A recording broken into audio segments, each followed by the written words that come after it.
of the Rangers organization, hired last August by the Padres to remake that ball club, and you'd be hard-pressed to think of any remakes quite as dramatic as the one the Padres underwent this last winter. Well, you know, I really can't think of one as drastic as this. A.J. Preller got the general manager's job and came in and revamped this entire roster. Made some big trades, brought over Will Myers, Justin Upton, and the big one, Matt Kemp, for the outfield spot. So he pretty much filled up the middle of that order with some pretty serious thump.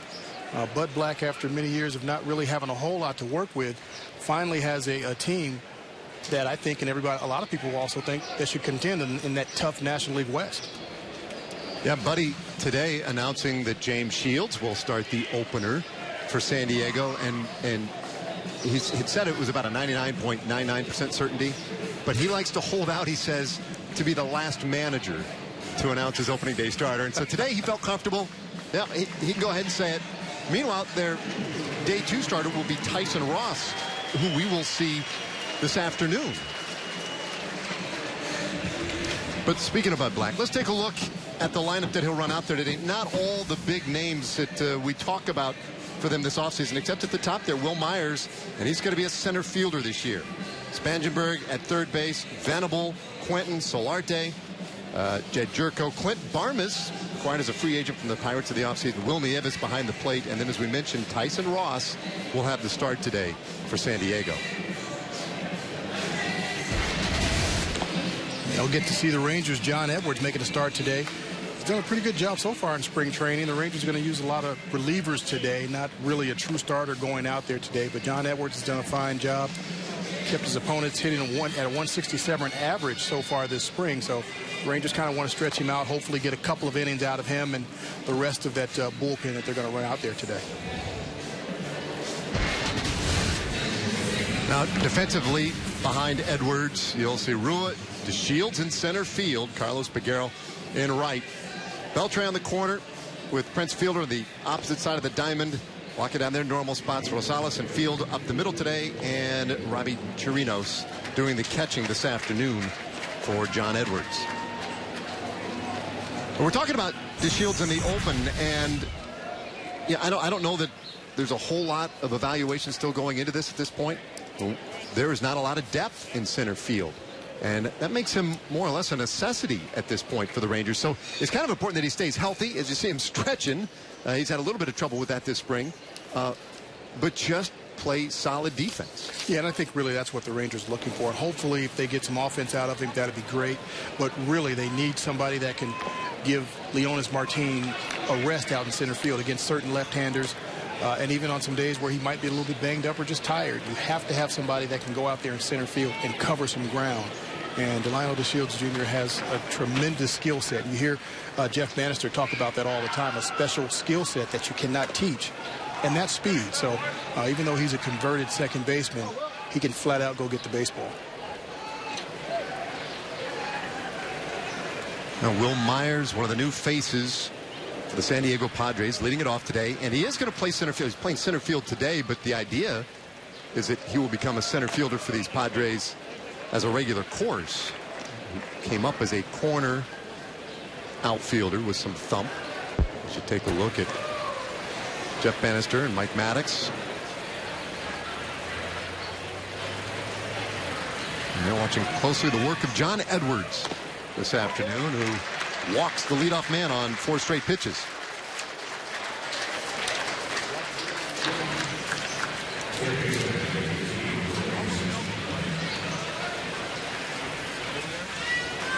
Now, Corey Spangenberg, a left-handed hitter.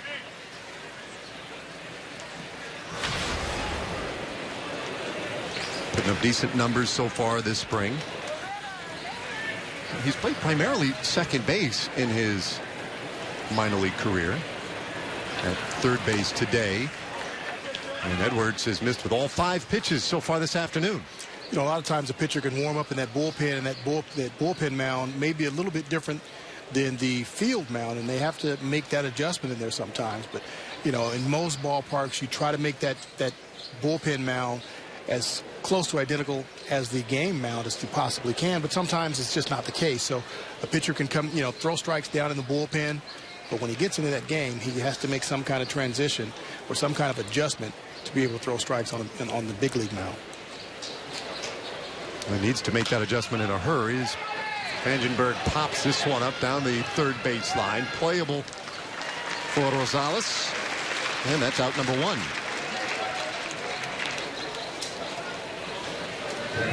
That always helps. Just get that first out under the belt. It does. It helps when that guy throws 5 straight balls and the hitter comes and swings at another ball. You know, Rosales goes over for this ball. Adrian Beltre went back on it first, but this is an easier play for the shortstop. He's got a much better angle, even though he's looking into the sun. Still a better angle and an easier catch for Rosales. But in this high sky here in Arizona, every ball that goes in the air it's a difficult play. Well, even a throw over to first base can be a challenging one as fielders.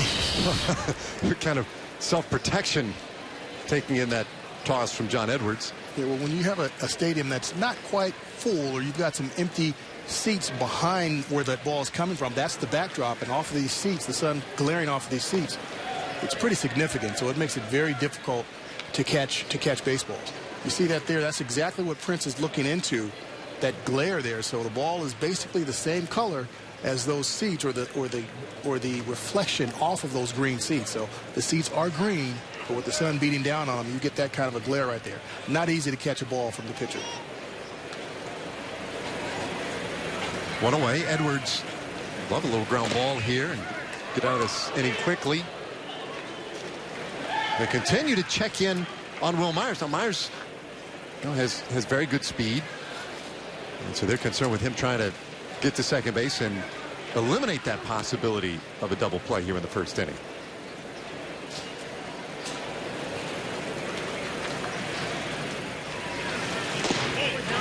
Edwards finds the inside corner for a strike, and he's quickly ahead of Venable. 0-2. Venable coming off a really tough year for the Padres. It was a tough year for the team, and it was a down year for him. .224 average, only 8 home runs. And Edwards just missed with a breaking ball. This is his 8th year with the San Diego Padres. Former Princeton undergraduate. Great career at Princeton, both in basketball and baseball. In fact, he was recruited to play basketball there. Went and played basketball. It was only on the, I guess, suggestion or encouragement of his mom that he ended up going out for the baseball team. His dad, a former big leaguer, Max Venable. And he strikes out swinging for the second out of the inning. He's definitely got baseball in the blood. Dad, a former teammate of mine. I'm sure Dad probably had a couple of things to say about him playing a little bit of baseball too. But a couple years ago had a very good year. Last year a down year, so he's looking to bounce back from that. It's going to be a little bit tough with the outfielders that A.J. Preller has brought into the organization, but he still can be a big asset to this ball club. So Venable down on strikes, and now Carlos Quentin. And here's another guy who, formerly everyday outfielder for the Padres, like Venable, and finds himself looking for a way to, be valuable, get on the field for this team. And he is trying to become a first baseman. Today gets the start in left field. Well, one of the things the Padres would love to have, they'd love to have Carlos Quentin have that, have that power bat in the lineup to go along with those 3 big outfield bats that they acquired over the offseason. So if he can play some first base, he'll get some significant time there. And you have that another power bat in the middle of that order.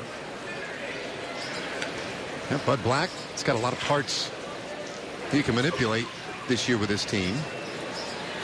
So when your general manager goes out and gets Justin Upton, Matt Kemp, and Will Myers to completely remake your outfield, some of these guys, you got to get a little creative and find a spot for them. On appeal, Mike Malinsky says that Quentin ran around, and the count is 1-1. Well, you have to like that. Bud Black really hasn't had a whole lot of options before in the past, but this year, like you said, he's got a lot of options, a lot of pieces to put together, and I'm sure he's happy about that. Quentin pops this one up, but Nothing easy, and this Sun fielder struggling to find it, but does. And it ends the inning. So leadoff walk does not hurt John Edwards as he gets the next 3 hitters and puts up a goose egg in the top of the first. And now let's send it back to our Fox Sports Southwest studio where John Radigan is standing by with the Rangers' Chuck Morgan. Hey, Rangers fans, welcome into the Fox Sports Studios. John Radigan here on the set of Rangers Live and joined by the voice of Globe Life Park, Chuck Morgan, with a very special ticket offer for our fans. Chuck. 10-game plans or 6 10-game plans, and you can save up to 25% off of gate prices. One of the best schedules ever in Texas Rangers history, and 10-game plans, pretty good deal. Yeah, we've got the Dodgers, the Yankees, the Red Sox, and the Giants coming to town.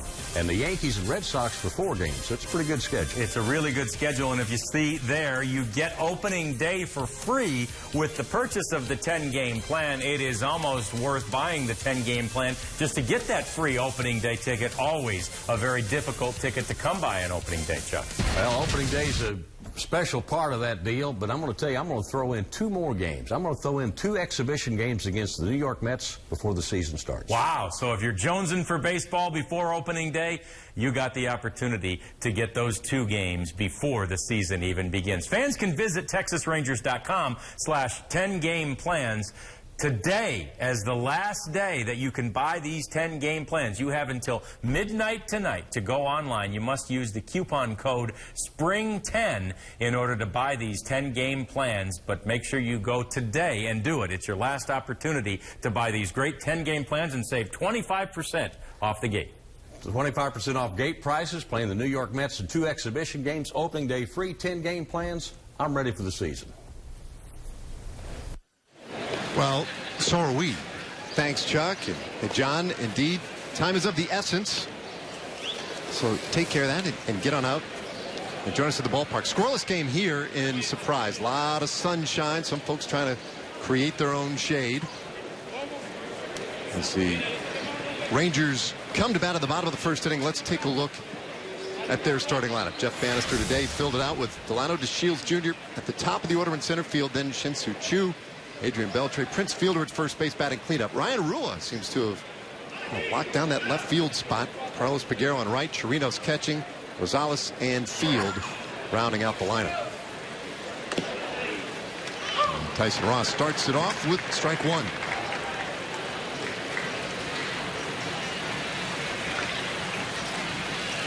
The 27-year-old right-hander reduces the bouncer over third and into left field. A base hit, and with DeShields' speed, he will coast into second base. A leadoff double for the Rangers center fielder.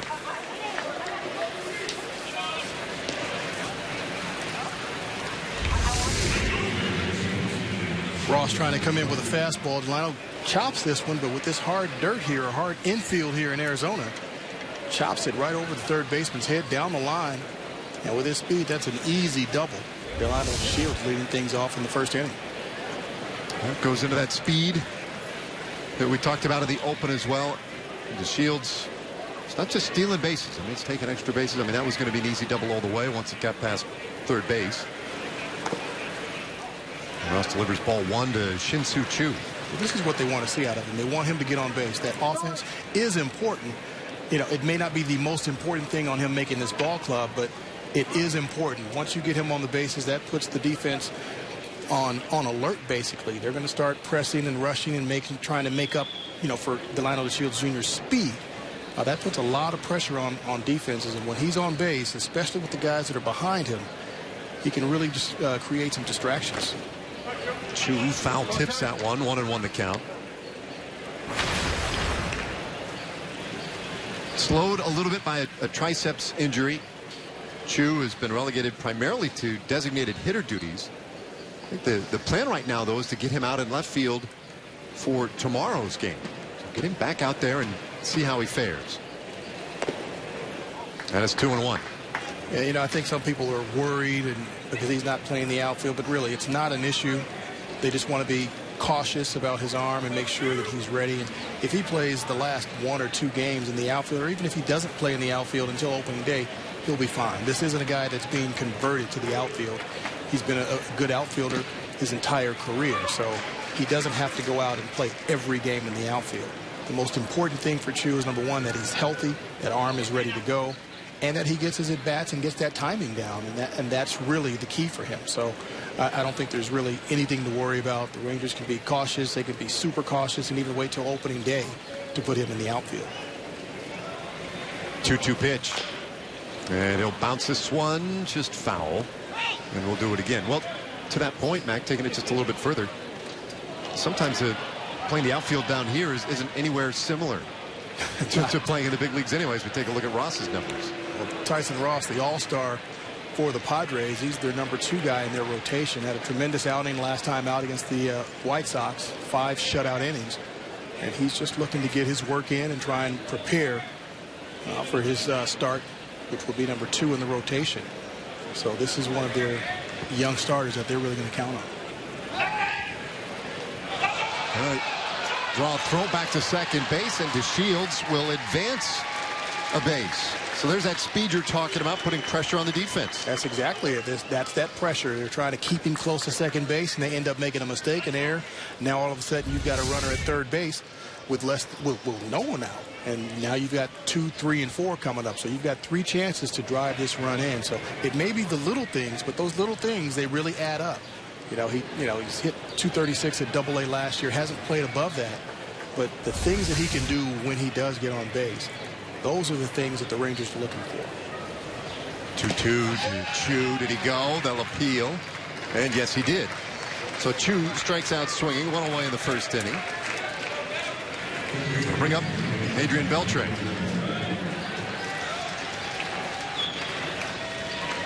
Chu checking his swing there. Nice pitch by Tyson Ross. Runs a little cutter on the inside part of the plate. Chu tried to check his swing. Would have probably ended up being a ball. But these are the things that you work out in spring training. Now Chu understands and knows what Tyson's going to try to do to him in another situation. Finds that inside corner for a strike on Beltre.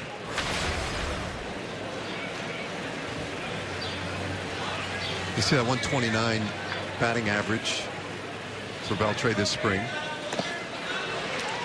a hole 0-2. Mac, talk about veteran players like Beltre, right? And what those numbers mean, if indeed they mean anything this time of year. In my opinion, they don't mean anything at all whatsoever. Okay. You look at Chu, you look at Beltre, you look at Fielder. Those guys are proven veteran guys. What they're trying to do right now is see as many pitches as possible. They're trying to work on their timing to make sure their timing's ready to go by opening day. In this situation here, both of them struck out with a runner at third base with less than 2 outs. But they're working on other things. Yes, it'd be great if they got that done, but they're working toward opening day. And I think a lot of people get too caught up in numbers, especially when it's a veteran guy that's out there. They know exactly what they need to do in order to have themselves ready to go by opening day. Prince Fielder smacks one through the shift on the right side of the infield, and that gets DeShields home.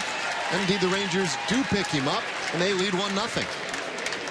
There you have it. You got one guy that didn't get it done, the 2 guy didn't get it done, the 3rd guy didn't get it done. But the cleanup guy, the big fella, finds that hole right there through the shift, gets a first pitch fastball, drives it straight away second base, but the Padres have that extreme shift on that we'll see every time Prince comes up. He got one through the hole there. Good aim.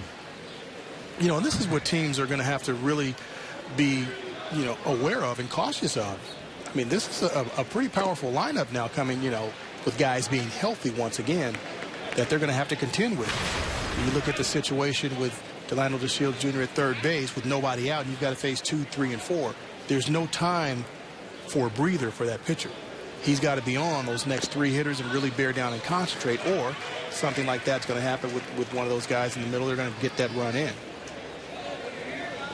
Well, Ross has come right back and jumped ahead of Rua 0-2. And his curveball's been pretty sharp, pretty effective in this first inning. And he gets Rua on 3 pitches. Strikes out the side in the bottom of the first, but Ross surrenders the first run of the game, and the Rangers lead as we go to the second.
Hey, MLB.TV Premium, it's the #1 live streaming sports service, is now available. Join the millions of subscribers and watch every out-of-game market live in true HD on over 400 devices.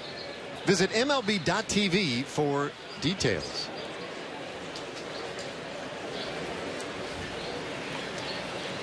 Let's see if that's an acceptable selfie. And she can get it out there on Twitter. 1-0, Rangers leading as we go to the second.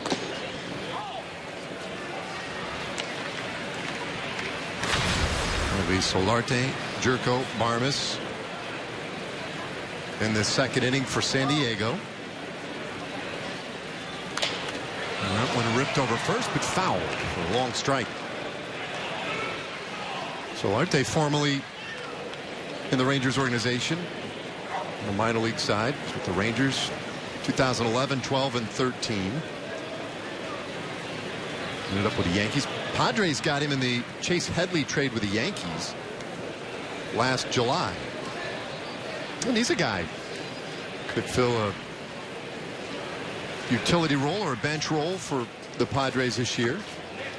He's in a hole 1 and 2. You know, the Padres are in a position this year where they're just looking for a few spots. They've got a few spots that are available. And that hasn't been the case with them in past years, but they've definitely got a much better roster than they've had in the past. So Bud Black has some things, some pieces that he can work with this year. Solarte is a switch hitter, playing first base today, but plays the other infield positions as well. John Edwards scheduled to go 2 today and bounces this one up there. He struggled a little bit in the first inning. It was 13 pitches, only 6 were strikes, and yet issued the leadoff walk and no further damage done. Yeah, he was able to get out of that. And I think one of the things that obviously that every manager and pitching coach looks for is that pitcher to go out there and be aggressive in the strike zone, especially early in the count, and get that leadoff hitter out like he just did there. 2 strikeouts so far this afternoon for Edwards. So you go up in the strike zone there, top of the strike zone to get Solarte swinging.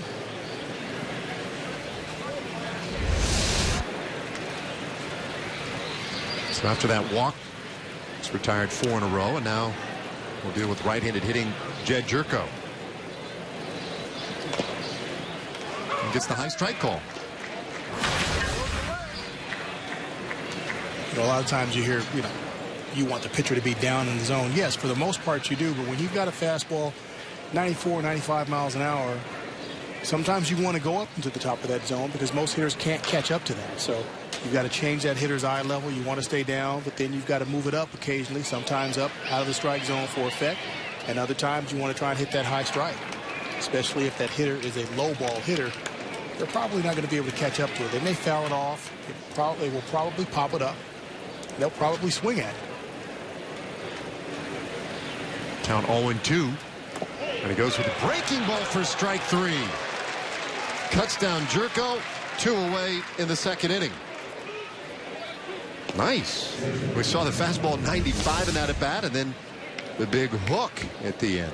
Well, this is what that high fastball strike does. You see that pitch up in the zone, the high fastball he threw there, and as a hitter, the next time you see a ball up there that high, you're thinking, hey, that's probably out of the strike zone, but then all of a sudden it's a curveball, so you've already given up. You can't restart it. If you've given up, that's pretty much it. Jerko didn't think it was a strike, but it came down and hit, caught the corner, and probably a good portion of the plate. Now Clint Barmes. Well-traveled shortstop. And he's in a hole 0-2. Oh, that curveball's looking pretty good. Barmes last 3 years with the Pirates. Began his career with the Colorado Rockies. Came up in 2003. And he strikes out swinging. John Edwards strikes out the side in order in the second. So much more effective in his second inning of work. And after 1.5, the Rangers up 1-0.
1 this afternoon. Rangers leading 1-0. Prince Fielder with the RBI single in the bottom of the first, and John Edwards with 2 scoreless innings to start it.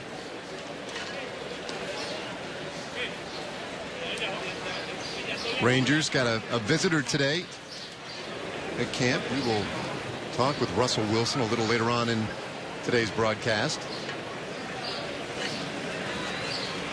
He's in uniform, or was in uniform this afternoon for the workouts. Saw him taking some ground balls at second base. Mac. Ground balls, batting practice. Got out there, ran around, and joked around with the fellas. Had some fun with the fans. Great day for him. Carlos Peguero lead thing off in the second inning, and he takes strike 1. It looked like he was having fun.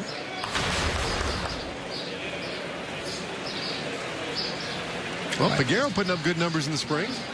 Peguero is having a very good spring, and that's one of the things that that's his track record. He usually has a good spring, but things kind of tail off for him once he gets into the regular season in the big league. So the Rangers want to see if he can continue to hit the ball well, and he's still in contention for one of those outfield slots. And he takes a fastball for strike 3. Tyson Ross, all 4 outs he's recorded in today's game via the strikeout. Ross throwing that cutter. Oh, it's a straight fastball there on the inside part of the plate. Peguero was probably looking for something a little off speed. Like it might have been a little bit of a two-seamer, had a little bit of run that came back over the plate. So now Robinson Chirinos. And he takes a strike. He's done a good job of finding his way on base lately. He's reached base safely in 8 of the last 9 games. And the average up there. Not 1 out this spring. And continues to do a great job behind the plate. And that's really what the Rangers want. They want him, his #1 priority is handling this pitching staff. Now, he had a great year last year, hit 13 home runs, and that's a plus. But his #1 priority is to make sure that he handles this pitching staff on a day-to-day basis, whether it's a starter or reliever, whoever's out there, he takes control of that game and keeps them focused on what their game plan is. 1-2 from Ross, and fastball for strike 3 called. That one at 97 miles per hour. 2 quick outs in the second inning. Ross being very effective, going inside, going outside. See a fastball on the outside part of the plate against Chirinos for a called strike. Another strikeout looking. And when you see a pitcher doing that, you see hitters not reacting to pitches very well. It could be a number of things. #1, I'm sure they're not used to seeing Tyson Ross, knowing what he has or seeing what he has. And then it'd be a little bit tough to see here in the daytime as well. But Tyson Ross not taking anything away from it. He's throwing a very good game so far. Yeah, puts a breaking ball in the outside corner for strike 1 to Rosales. It's 1-1.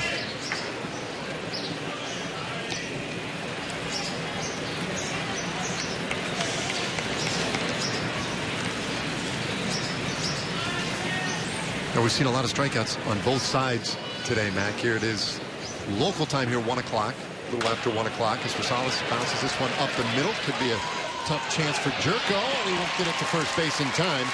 Rosales is on with the 3rd Rangers hit of the afternoon. Is there something to the time of day here, the brightness of the sun, anything like that? Is it a difficult place to hit, pick up the ball maybe this time of day at all? It's a difficult place to play baseball. Nighttime is probably the best time here. During the daytime, there's so much glare. It's so bright here.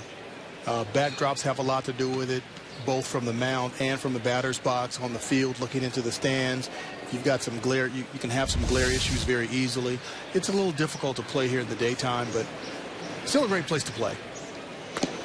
Thomas Field stands in, takes ball 1. Field getting the start today at second base. Those 2 home runs, that represents the team lead, tied for the team lead in home runs this spring. It has not been a big long ball spring for the Rangers. We've not seen them hit a lot of balls out.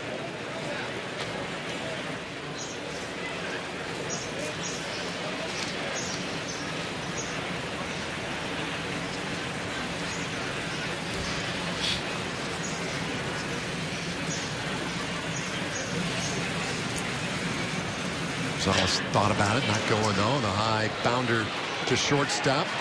Barmes will go the short way, retire Rosales, and in the inning. No runs. A Rangers hit, but they leave a man. We'll go to the second inning. Another third inning. 1-0 Rangers.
Like just getting outside, enjoying the weather, taking in a ball game.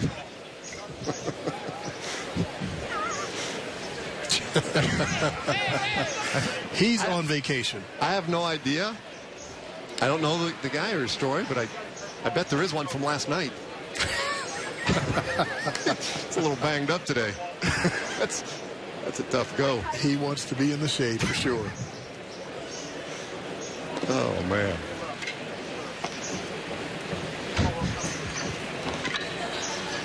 He just can't seem to get quite enough shade from that thing. Not quite comfortable. He might need a pillow. Look at that.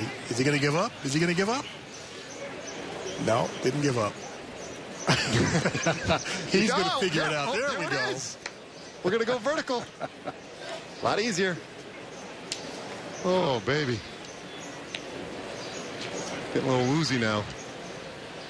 You like a guy, though, that can anticipate the weather. Brings the umbrella out. Of course, he's wearing all black. Black shoes, black shorts and shirt, black hat. That might be why he needs the umbrella. All right, well, back to baseball as we get things started here in the third inning. Will Nieves leads off the inning, batting 8th today for the Padres. And looking at a backup role at that catcher position this year. Yoji Fujikawa in for John Edwards, and he gets a ground ball.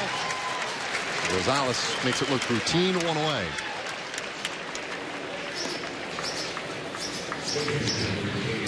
Fujikawa on the hill having a tremendous spring. He's retired 17 of 21 batters, make that 18 out of 22. Done a tremendous job coming in and just putting out fires if there were any. And the Rangers are going to count on him in one of those setup roles, either the 7th or 8th inning. Sometimes he'll go back and forth with Tanner Sheppers, but he's been very effective this spring. Now his first offering to Tyson Ross right in there for a strike. Now he's been a workhorse lately too, Fujikawa. This is the 4th time we've seen him in the last 6 games. So getting plenty of work in, and a breaking ball popped up. Right field, Peguero right there. 2 down. The Rangers need to see how much they can use him.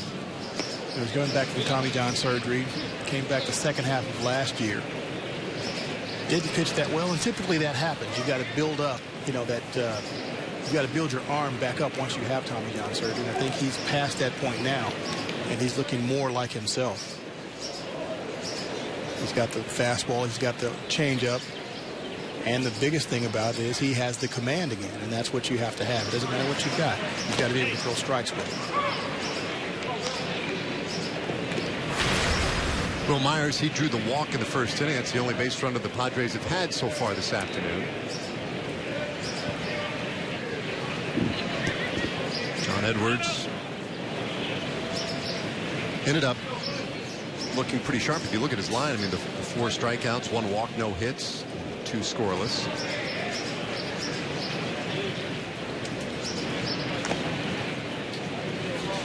And it's 1-1 now on Myers.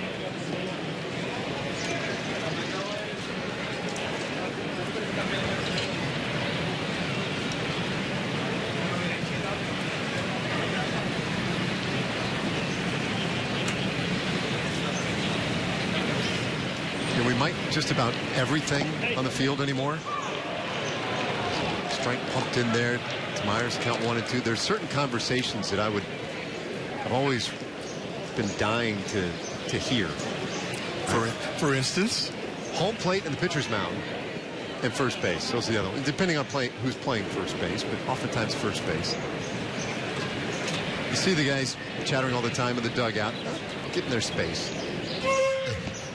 Fujikawa bounces one up there, but man, if you could mic the plate, the mound, and first base, just pick up the little tidbits here and there. I know it's probably nothing major, but there had to be some chatty guys over the years, whether catchers, umpires. I love the little exchanges there. You know, not necessarily umpires. They're not too chatty. There's some catchers that have been chatty over the years, and I think most of them are trying to distract the hitter. I hated when catchers were back there trying. Oh, absolutely. You don't want to hear anything coming from back there, especially from a catcher. First base, you know, the conversations are probably not what most people think. As a catcher, the catcher distracting bit though is hanging with us. Absolutely. Catcher saying anything to a hitter. But is it under the guise of just friendly chatter with an old buddy? No, it's under the guise I'm trying to distract you from what I'm having my pitcher throw to you. That's exactly what they're trying to do. Like the great Hambino in Sandlot. Heckling the guy? Something like that, absolutely. Okay. Now, you'll see, sometimes you'll see that the hitter step out and tell the catcher a thing or two. Zip it. To put it kindly, yes. Will Myers goes down on strikes to complete a 1-2-3 inning for Kyuji Fujikawa. A pretty good inning for him as well. So, in fact, after that leadoff walk, 9 straight Padres retired on this beautiful sunny Saturday afternoon here in Surprise. And kindly enough, Jeff Banister, manager of the Rangers, joining us here during the break. As skipper, so far that both pitchers have done well for you. You know, Edwards a little wild maybe in that first inning, but worked around it and certainly settled in, looked very sharp for you in the second inning. No doubt. You know what, even after the first hitter, he settled down, and you know, we challenged him a little bit to throw the ball over to first base a couple different times. It's been a while since he's had a base runner heading traffic, so you know, we implemented a couple things for him, but he settled in and threw the fastball nicely, and the slider as well. Manny, you know, it's spring training, and a lot of people start looking at numbers and worrying about, you know, this guy's hitting this, that guy hitting that. What's really important to you, especially with veteran hitters when they come into the box? Are you really looking at their batting average, or what is it that you're really expecting out of these guys at this point of spring training? No, you know what, the production is not what we're looking for. It's, you know, the ability to see the pitches, you know, where their timing is at, and more importantly is the approach. Are they staying stubborn with their approach? Are they staying, you know, to the wide part of the field? And you know how their swings are. Are they convicted, and do they have confidence in where they are right now? But more than anything, the pitches that they're seeing and the approach. I mean, these guys are the veteran hitters. They're pros. They know how to get themselves ready, and they tend to let you know when they're ready. And good thing about this ball club, we got a number of veteran hitters that really, they've been through a number of spring trainings, and they understand how to get themselves ready. And you know, we look at a few numbers. It's not the batting averages more so as much as the pitches seen and the balls off the barrel. So do days like today provide just a little bit additional value when you see a guy like Tyson Ross out there today for the Padres? I mean, he's throwing gas. He's got the breaking ball working. This is simulating more of what you would imagine to be a major league everyday game. No doubt, no doubt. This is getting real close. I mean, these are the guys that they're going to face. premier pitchers in the big leagues. I mean, he's, Tyson's got his fastball working out with a great angle and the slider. So, just gauging those eyes and hands and making sure that the approach is there. Well, Benny, this is the time of year where, teams have to, shrink that roster, make cuts, release guys, send them out to the minor leagues. How difficult is that decision-making process for you guys? You know what? It's been a challenge this spring, really, because, all these guys have come into camp with a mission and a purpose, and, we challenge them every day to show up, and how they show up is extremely important. How they go about their work, they get their work in, and how well they get out and compete. And we've had a great group of guys that they've shown up very well every day. They've been energetic. They've been into the games. They've worked hard. So, anytime that you have to send a player out, I mean, I respect the process that these guys go through, and they're all, especially the guys on the bubble, and they're battling. They battle every day. We put some of those guys through the test, and anytime you got to send them out, it's a tough decision, and it's not an easy conversation. I respect these guys way too much. Well, tell us a little bit about the man at the plate right now. Delano DeShields has fouled off a couple of quality pitches here from Tyson Ross. He offers you some backup in center field, great speed. How do you like what you've seen out of him this spring? We've liked what we've seen. I mean, he's shown some versatility in the outfield, and more than anything, he's the barrel has showed up also this spring. He's shown the bunt ability, but the speed is a dynamic one that really can be underutilized. But when you have a guy like Delano that he can impact the game, when teams have to plan for your speed, then you impact the game, and that's what Delano has. And it's the ability to play in the outfield, but also this is a guy that can play on the dirt also if need be.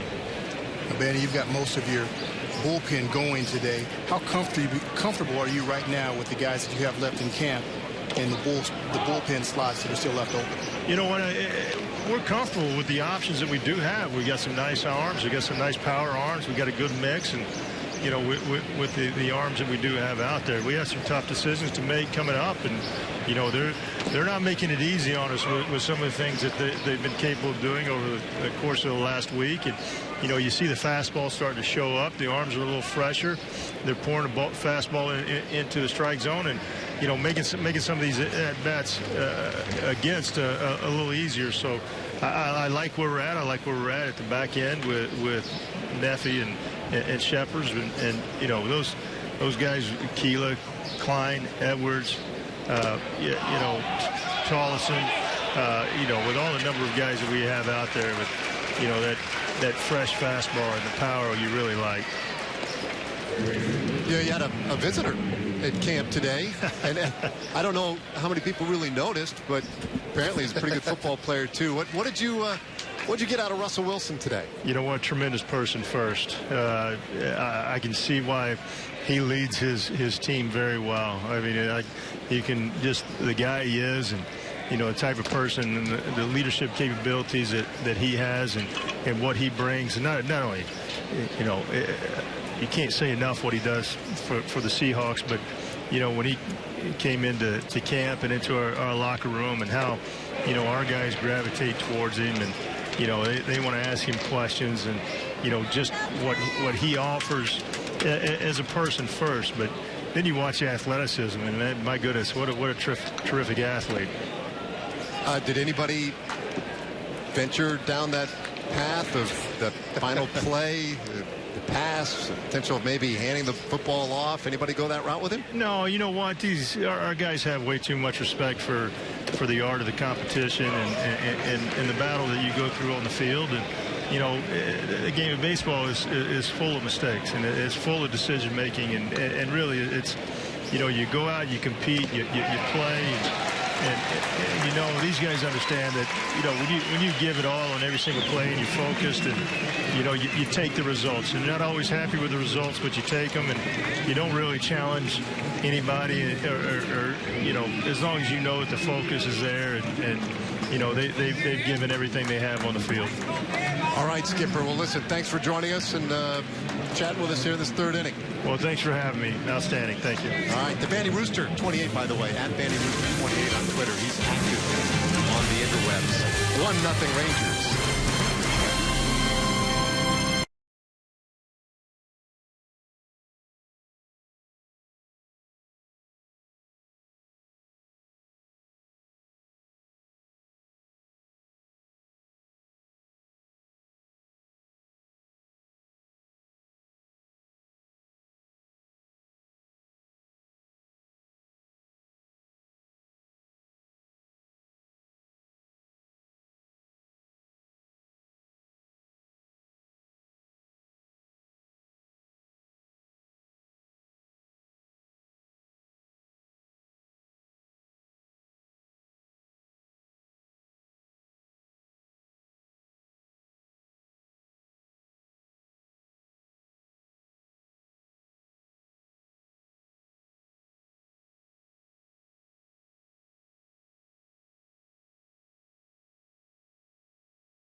To the fourth inning today in Surprise. It's 1-0 Rangers. Dave Raymond, Mark McLemore, and joined by the great Russell Wilson, quarterback for the Seattle Seahawks, Super Bowl champ. And by the way, the winningest quarterback in the history of the NFL in his first 3 seasons. Russell, thanks for taking some time and hanging out with us today.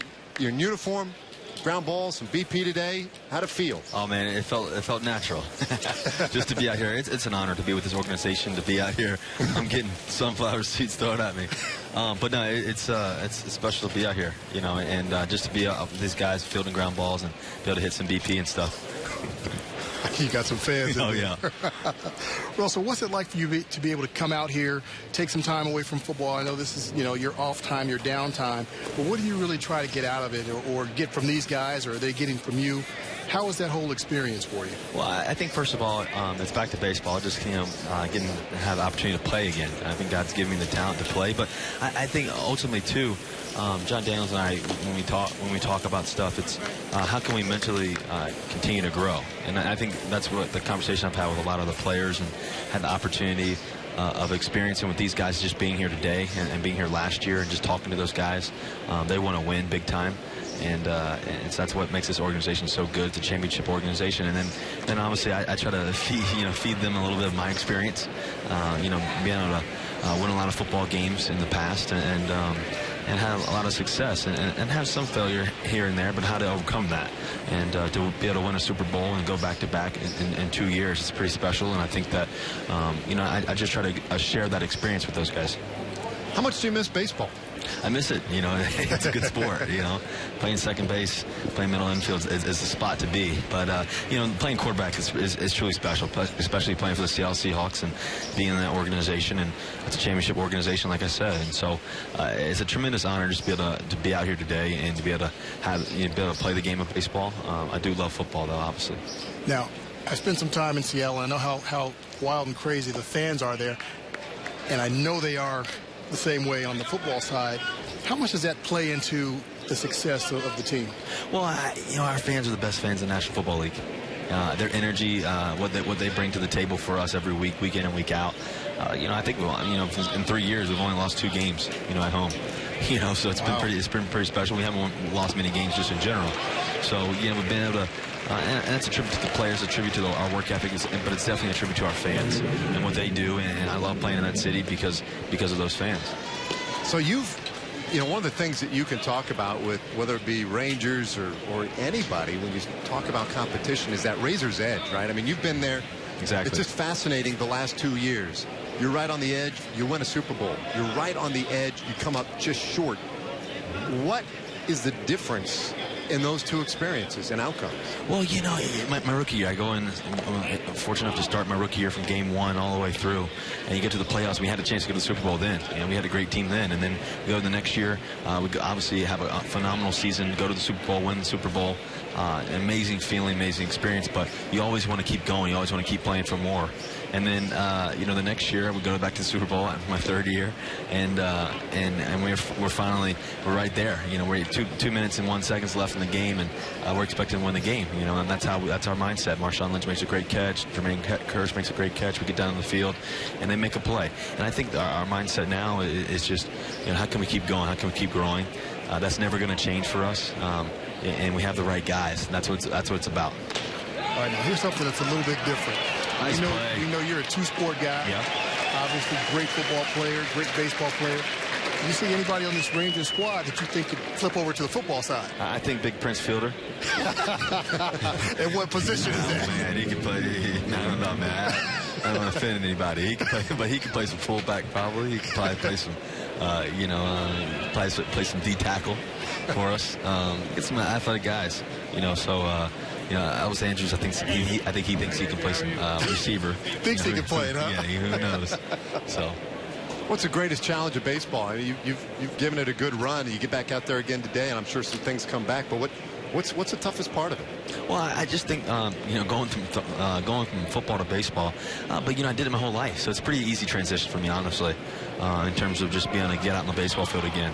I haven't hit a ball in 2-3 years. I was able to go out today and swing, and was able to hit some balls off the wall and get a home run out there and swing it well. So it was a lot of fun.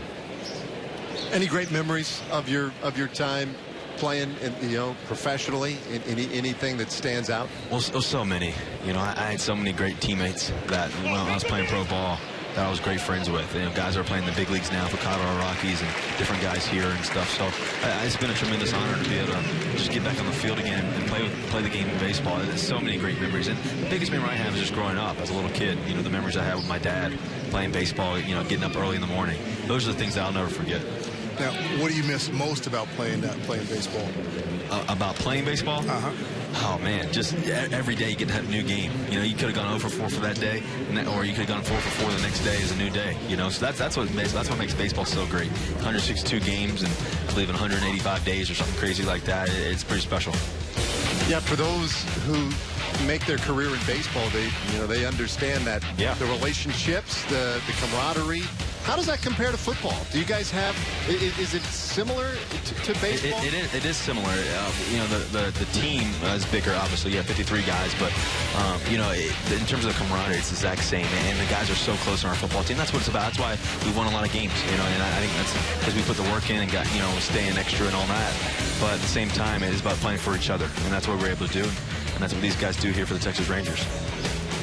Well, listen, Russell, it's just a real honor to be able to chat with you today, and looked like you had a great time out there with the boys, and it was just fun seeing you in baseball uniform. We appreciate you taking the time. Oh, thank you guys so much. Go Hawks, go Rangers. That's right. There you go. See you guys. All right, there you go. Thank Russell you Wilson joining us here as the Rangers and Padres play a little spring training friendly, 1-0 Rangers. But that's pretty cool to talk to a guy who has been to the mountaintop, as they like to say, in football, and at the most challenging position. And still, Mac, it was fun. We've seen him out there today. He looks human with these other guys. A lot of fun, and I know it's fun for the guys, for the Rangers to have him come in camp, and I know it's fun for him to get back out there and continue his baseball career. Just to be able to go out there and have that camaraderie with the guys.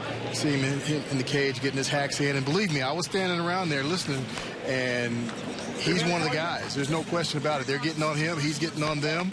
A lot of fun for all of them, that all the guys that are around there and have the opportunity to spend some time with them.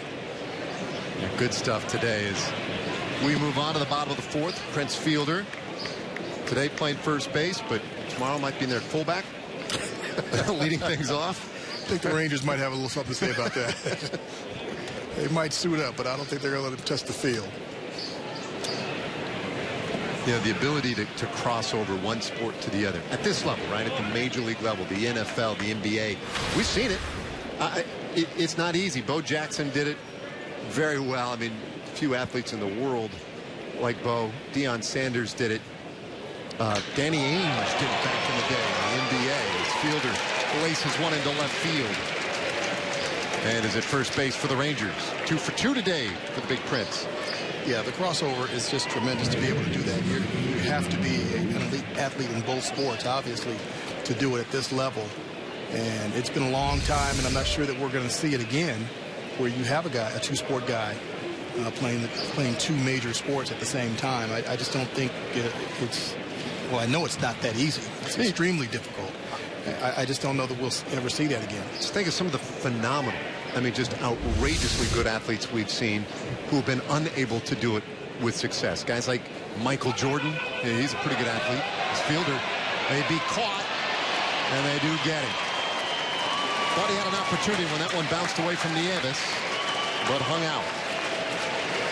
Yeah, the ball bounced out away from Nieves behind the plate, and typically when that ball hits the dirt, as a runner on base, when you see that ball going into the dirt, you want to take that liberty and try to get out there. That ball just kind of kicked back a little bit.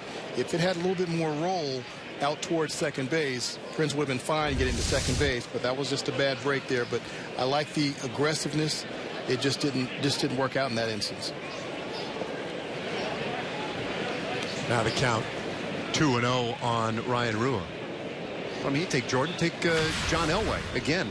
Guy's a pretty good athlete. He gave it a run in baseball and couldn't pull it off. I mean, you'd be hard pressed to find better athletes than some of these guys to actually be able to do it.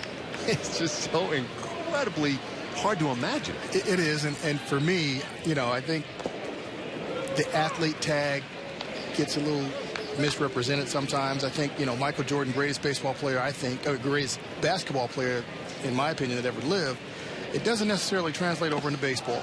And the same thing for all the other sports. It doesn't mean because you're good in one sport that you're going to be able to do it in the other sport at that high of a level. You might be adequate enough to go out and, you know, and play around and do things like that. But, you know, playing it at the highest level, it's just very, very difficult. And you find those athletes, those types of athletes, they're few and far between. I mean, you know, the ones that you named off, I mean, they're probably less than 10 that I can think of. Probably closer to 5 than 10 that I can count that actually had significant time in both sports. Aguero struck out looking at the second inning.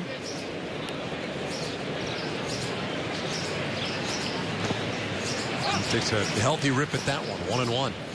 Tyson Ross has been very effective this afternoon. The San Diego Padres. He will be their number 2 starter behind James Shields, and already today 9 strikeouts as he works with 2 out in the 4th inning.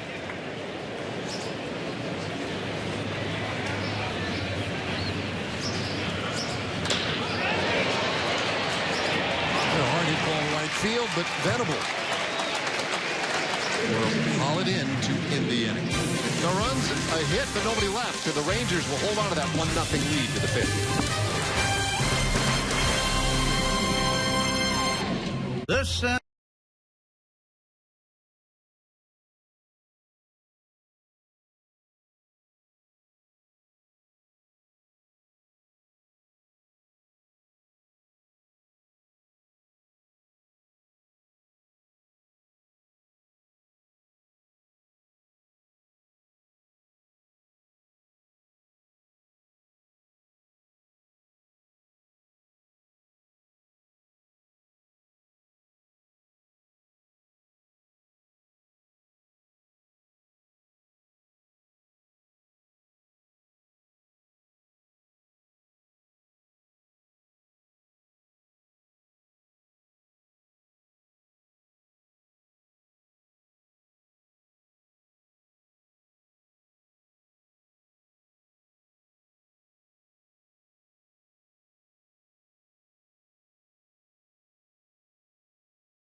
Well, hard to believe, but you can already start planning. April 11th will be your first chance to see a post-game fireworks show during the regular season. Catch a spectacular fireworks display.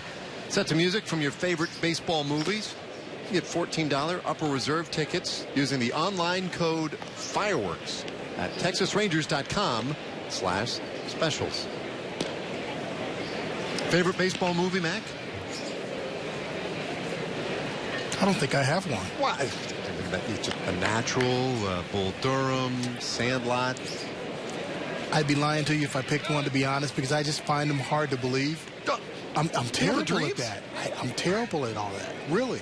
You mow down a cornfield and everyone shows up. Mac, how hard is that to believe? It's too Hollywood for me. I tend to stay away from baseball movies, really, because I know how it actually is. So when I see something that's not true to, oh my God, yes, I'll get up and walk out, and I've done that.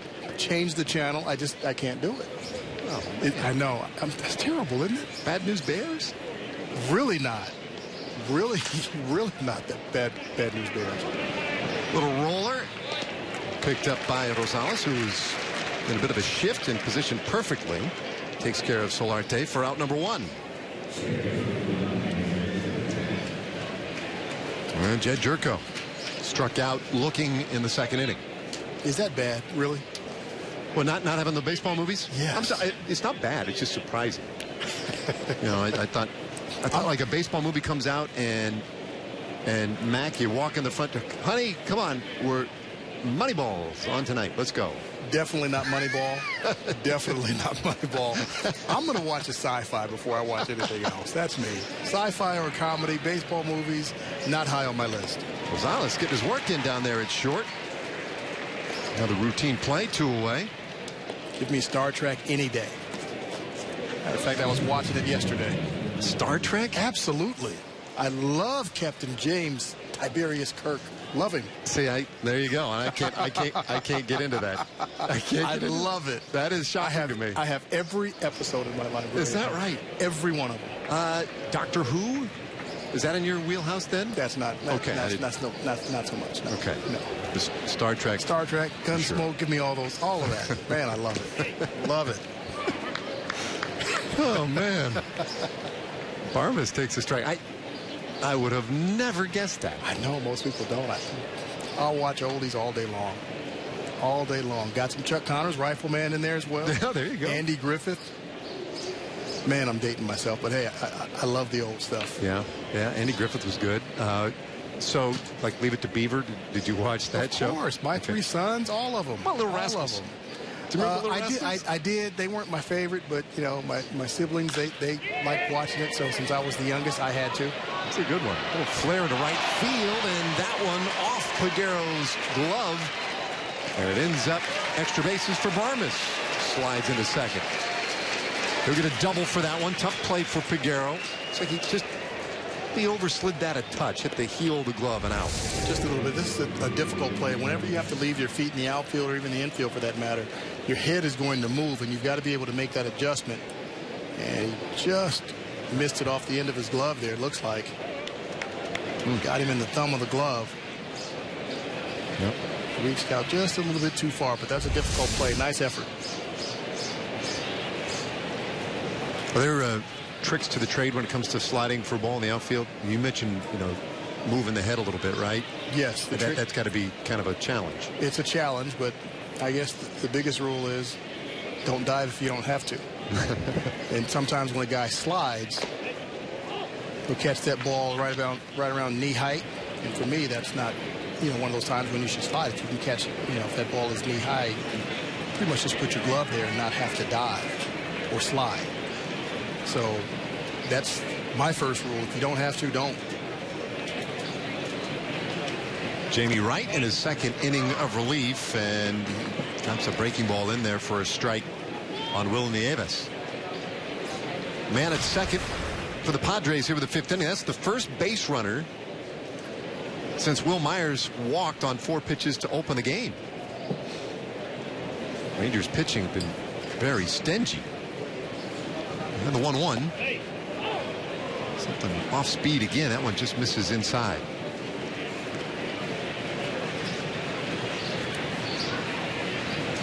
So I guess with the passing of Spock a couple of weeks ago, were you that was tough news? Seriously, yeah, it really was. I mean, that's somebody, honestly, that I grew up watching and loved the show. Obviously, loved his character. Obviously, so yes, that's.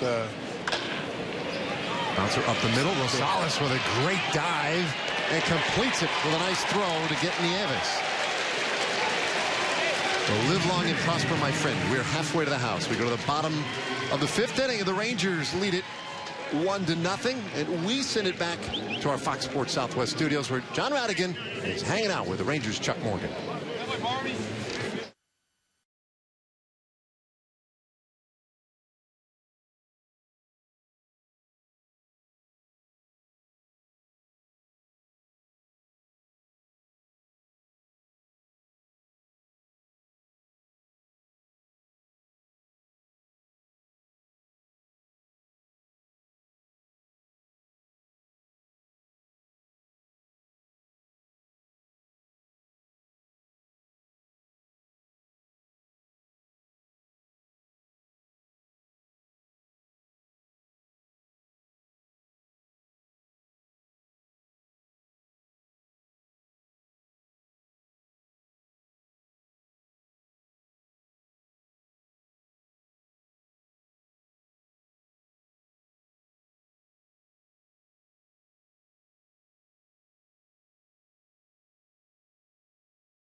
Guys, time running short.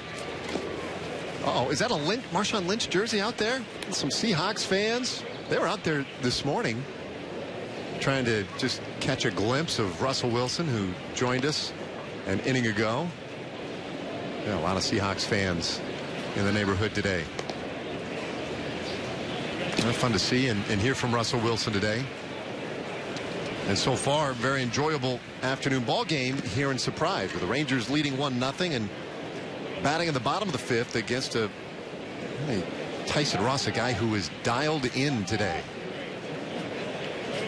Well, this is what the Padres have to look forward to. They brought in James Shields. He's their opening day starter. Tyson Ross.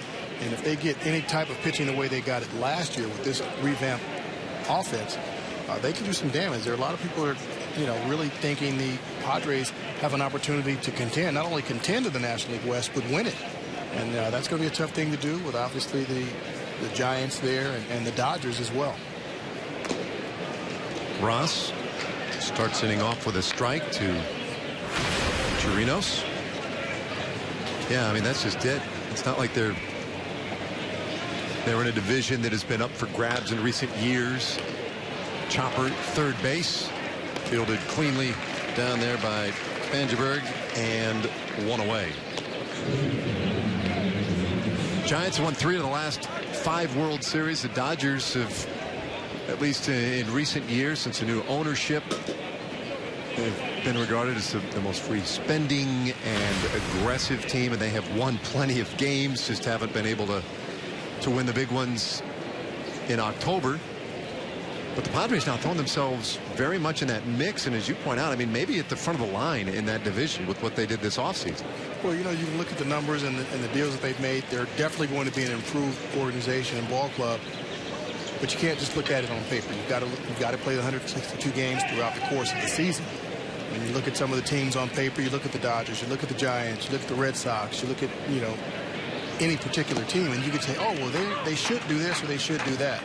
Well, there's a reason you play the 162 games, because a lot of things can happen over the course of the season. So the Padres are well aware that even though they've got a revamped roster, they've still got to go out and play, and they've got to play well consistently all year long. Salas tied up, count 1-2. You know, and players know when you go into spring training, you have a pretty good idea of what kind of team you are. And to come in, you know, with a team like this now after the years, you know, the rough years that they've had, I'm sure these guys feel like, hey, we've got a chance to win. And there are some years you come into camp saying, hey, we probably don't have much of a chance to contend this year. So I think that's probably been the case for the Padres over the last few years. But this year, I know they're feeling, hey, we've got a chance to do some things and get into postseason for the first time in a long time. Well, it makes it a big year for that man. Bud Black, he's had a nice run in San Diego, but there might be, you know, legitimate pressure this year for him to take it to that next level. And if not, then that could increase pressure on him. Strike to Thomas Field, one of the really, really great guys out there. Bud Black, a fine manager and just a great man. One of those guys I find myself rooting for all the time. I felt for them just in that division, you know, and they've made some changes to that ballpark at Petco, pulled the fences in a little bit to try and take some pressure off their offense. Ross just misses upstairs 2-1. Well, now he's got some things to work with. And, you know, the whole pressure thing, I think every manager's under pressure, no matter if you've got a team that's expected to contend or not. So I don't think it's going to add any more pressure to Bud Black and how he approaches what he does on each and every day. He's going to go out there and put the best lineup that he can put out there each and every day. He's done that, you know, for the last 8-9 years in San Diego. And, yes, there are people saying, oh, yeah, well, he's got a team now, and now there's more pressure. Not necessarily. There's always that pressure for that manager each and every day. High fly ball center. Those are tough. That one drops right off the edge of Myers' mitt. And Field at second base. And that's a sunblown double right there. Those are wicked tough. Yeah, they're tough. This is a very tough sky here. And, you know, that's a play there. He's gonna learn, and I'm sure Dave Roberts, their first base coach, outfield coach, you know, we'll talk with him about that. He had plenty of time to get on the other side of that baseball. It's straight up in the air, high fly ball. So you've got time to adjust your body, get around on the other side, and take away that angle to get that ball out of that sun. And that's really how you play that. He's got the glove up, but the ball's still in the sun. He's got plenty of time to move around and be looking toward right field to catch that baseball. Here's to Shields. And that one squeaking away from Nieves allows Field to scamper to third base. So a wild pitch. It's another potential run just 90 feet away for the Rangers. Look at the pitch down in the zone. Shields swings through it. Scoots by the catcher a little bit there. Right through the wickets. Shields 1 for 2 today with a double. And that one bounces off of Nieves to the backstop, and Field scores easily. So it's 2-0 Rangers. Wild pitch, number 2 of the inning.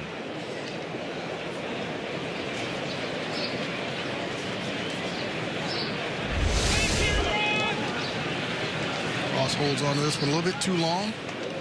Tough play for Nieves there, not able to get his body in front of it.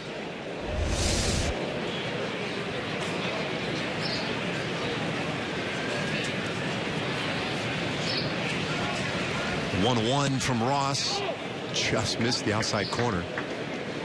Fastball there at 95 miles per hour.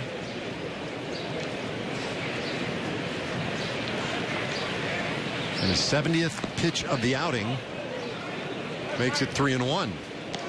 He's got 10 strikeouts this afternoon as you look at what the Shields has done today.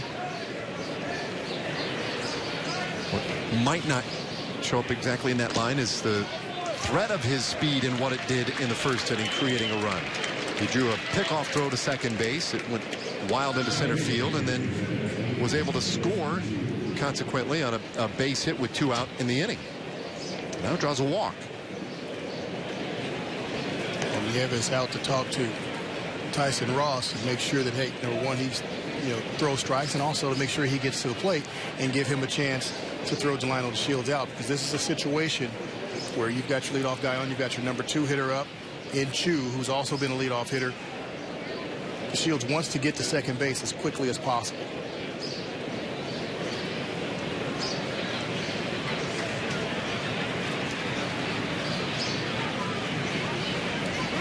Draws a throw that you could fairly well have predicted. Chu, meanwhile, he struggled today with Tyson Ross, twice striking out swinging.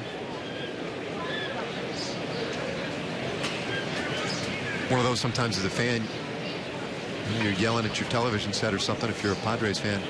Hey, who cares about the runner? You struck this guy out twice already today. Just go get him. You only need one to get out of the inning. And there goes to Shields. Pitch out on. And the throw nowhere near in time as you see that blistering speed of Delano DeShields. He steals second base. Well, this is exactly why you care. And this is one of the things that you can't teach and that Jeff Banister keeps talking about, a special skill set. This is a pitch out. Everybody knows that he's going to run a pitch out, and you still don't get him. There are very few guys that can steal a base on a pitch out, and that was stolen easily. So that's that special skill set that most people don't have. And, you know, you said earlier about why do you worry about that guy at first base? Because now all of a sudden he's in scoring position. A single does it. Yes, you struck Chu out a couple of times, but Chu is a very, very good hitter. You still have an opportunity to, you know, give up a run. So you've got to be, aware of that runner at first base.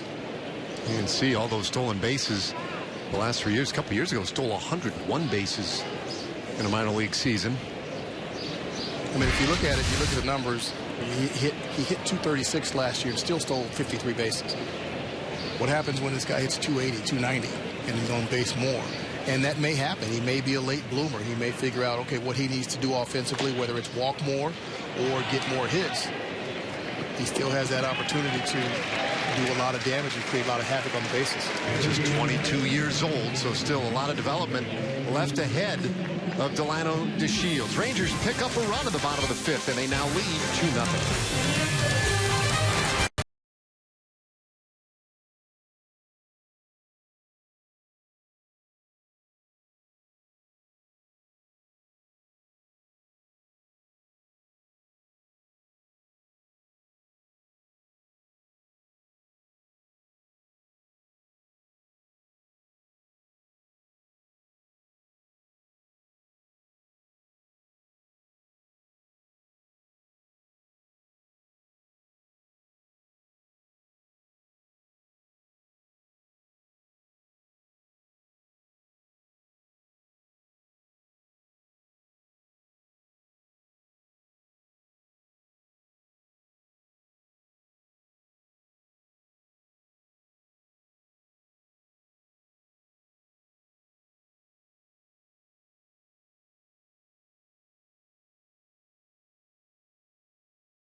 Well, registration is now open for the 10th annual Bark at the Park event, sponsored by Avoderm, Natural Pet Foods, Nylabone, and Adams. Bring your dog to the park on Saturday, May 2nd for a pregame parade and watch the Rangers take on the Oakland A's with your pup.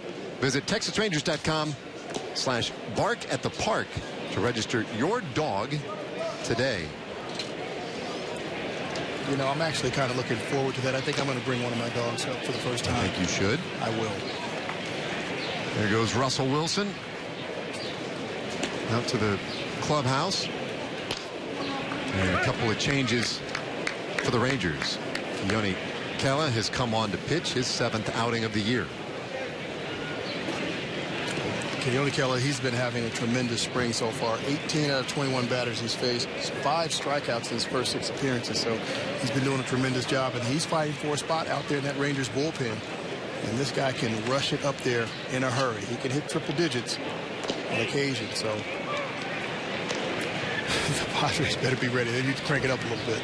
It's amazing how many pitchers you see now for all teams with these power arms. This guy's pretty special, what we've seen so far. That first fastball at 96 in there for a strike to Tyson Ross. Pitcher hitting for the second time today and got a piece of that one anyway. Wow. Watch out over there. Yeah. That'll get you off a railing. Yeah, this is the kind of, you got a pitcher hitting obviously and a guy throwing upper 90s. You want to be behind the net somewhere.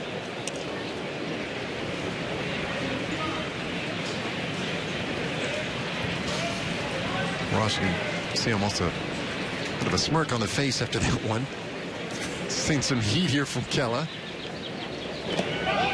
And they said he went around. Strikes out of the breaking ball, one away in the 6th inning. Back to the top of the order for Will Myers. Well, Kella coming out with a couple of fastballs, 96, 98. And then that's just not fair throwing a breaking ball 0-2 to a pitcher. Or to anybody for that matter. So Kella comes in to pitch. Mitch Moreland has checked in at first base.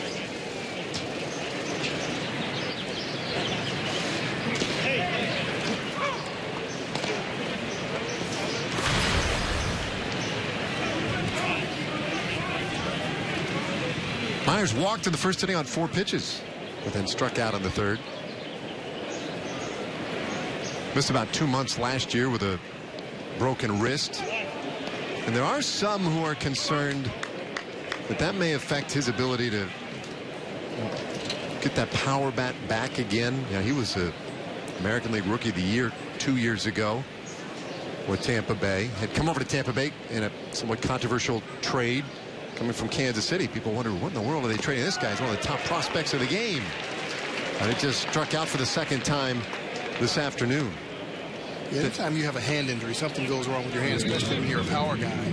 Yeah, there are always going to be some questions until you come back and do it again. But hopefully Will Myers, that won't have an effect on his swing and his power coming up. There are certain questions. I mean, a year after a Rookie of the Year campaign, goes from Tampa Bay to San Diego in a 3-team, 7-player deal. Now he's going to be their center fielder. So they're counting on him. But of course, I guess the advantage that the Padres have in this one is that if for whatever reason there is some mysterious problem with Will Myers, well, we've talked a little bit today about some of the extras that they still have. The Venables, the Carlos Quentins. This one fouled back out of play by Spangenberg. Well, they have some options, obviously. Will Venable on deck. He's played center field in the past, and he's a very good outfielder there. He just needs to get back on track. So they've got some options if things don't work out with Will Myers, but they're definitely counting on Will Myers. I don't think A.J. Preller makes that kind of move, and they're not comfortable with the medical report they got on Will Myers. 2-1 now to Spangenberg, a first-round pick. In fact, the 10th overall selection in 2011.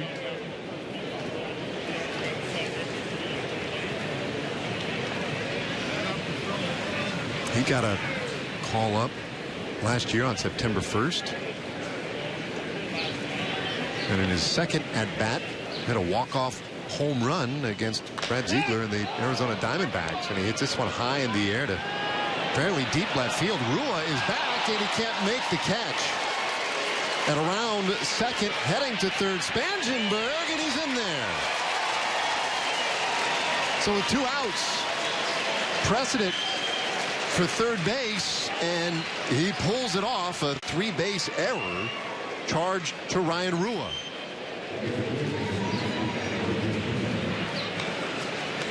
Wow. See this ball go up here. There's not a sun issue here. Rua's turned the right way to block that sun out, but just kind of floats back, and the ball just kind of tails away from him a little bit off the side of his glove. That's one of those balls where you want to get back there to the wall as quickly as possible and get planted there. Well, now Will Venable. A little chin music for ball 1. Caleb brought that one at 97 miles per hour. Hard-throwing right-hander. He is impressed this spring. And there's no doubt that he will be a contributor to this team in the very near future, as this one evens the count at 1-1. Rangers like this power arm that he's got, but the best thing about it is he's got a secondary. He's got a nice curveball that he can also drop in there, to change speeds a little bit to try and get some of these hitters off of that, upper 90s fastball.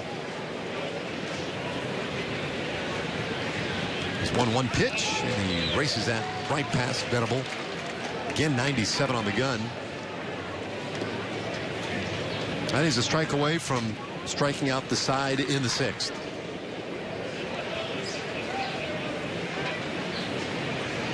That has been the most popular play in this game today, the strikeout.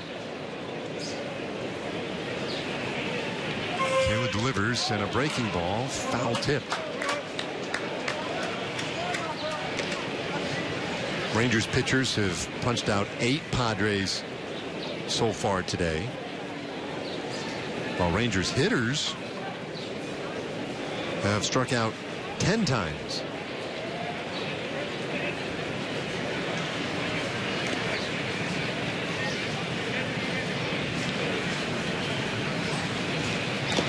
Venable takes strike 3, and indeed Kela strikes out the side in the 6th.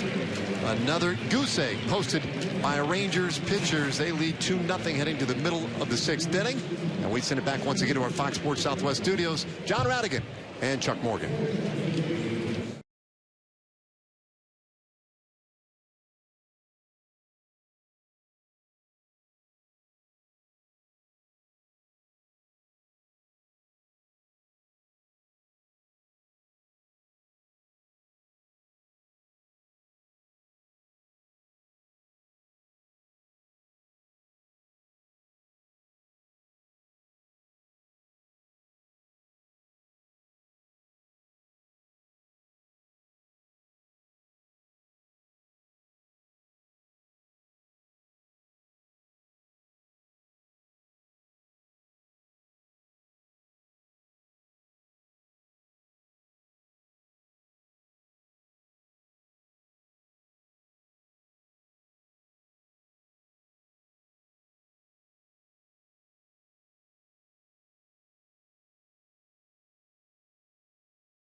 As we go to the bottom of the 6th inning, Jamie Wright taking care of some of the fans today.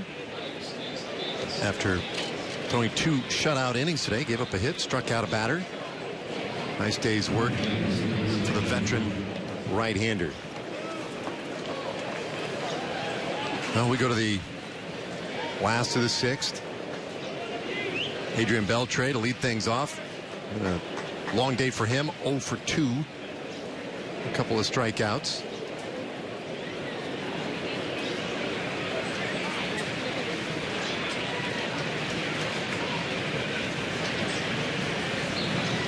First pitch, and Beltre content to watch it low.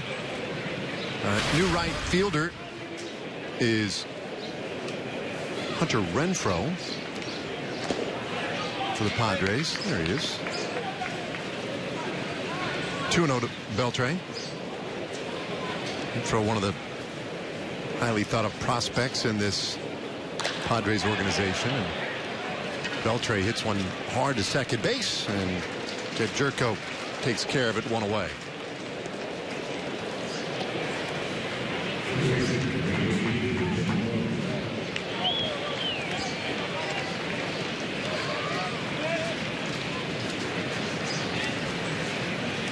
Now fielder or rather a Moreland. Fielder finished the day 2 for 2. Moreland came in to play first base last inning and now gets his first at bat of the day. And this is the guy, you know, we've seen a handful of games now, Mac. This is the guy who kind of excites you the most in a way. You know, it really is. I think he could be a sleeper guy. Mitch, I think, in my opinion, he can hit 15 to 20 home runs, drive in 70, 75 runs throughout the course of the year. And I think everybody's looking at Prince Fielder to come back. Obviously, he's going to be a big piece. Chu is going to be a big piece coming back as well. But I think Mitch Moreland lengthens that lineup for Jeff Banister. Put him in the 6 or 7 spot wherever he's going to hit. And here's another guy that's got a power bat. So he's going to be big coming back to this lineup. So he can stretch that lineup out with, you know, 4 or 5 guys in the middle of that order that can hit 20-plus home runs.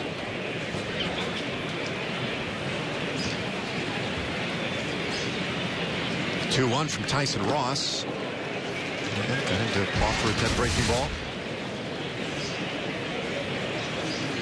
He was here last year to 46 overall, but you know, obviously he had the ankle problem last year that really affected his swing, so he was never really able to get into the groove that he wanted to. And then the year before had a tremendous first half and then got injured the second half and wasn't able to continue that first half, the type of year that he had in the first half. So they're really looking for him being back healthy, number one, and being able to go back to driving the ball in the gaps and hitting some balls out of the ballpark. Swings and misses at strike 3, and that's the 11th Rangers strikeout today. Brings up Ryan Rua. Well, I guess it was 2 weeks ago today. And we saw Moreland score from first. The ball hit to the outfield, and that was a real good sign because you got the sense, okay, the ankle's going to be all right. Looks pretty healthy. Yeah, that, you know, to me that wasn't really the sign. The sign for me is when he's in the box trying to swing, because the speed element's never really been there for Mitch. You know, and down here the fields are bigger, the gaps are bigger, so a ball that's hitting the gap, pretty much anybody's going to score. But for me, it's really the swing. Is he able to put weight on that ankle and generate that torque and power that he needs that ankle for? That's really the telling sign for me. It's great to see him be able to run around the bases, but he wasn't a speed burner before. He's not going to be that guy now. So really, I like seeing him in the batter's box, not wincing or favoring that ankle at all. 2-1 pitch, and that one lined into right field. Rua's first hit of the day. The Rangers have a 2-out base runner in the 6th inning. Rua continues to swing the bat well. It's a breaking ball from Ross out over the plate and bangs it into right center field. Didn't try to do too much with it. Went with it. Nice hard single to right.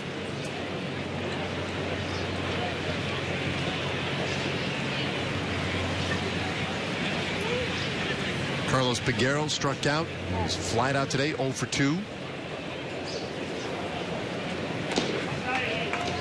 Ross drops in a strike at 93 miles per hour. So still pretty good velocity late in this game as Tyson Ross approaching 90 pitches today.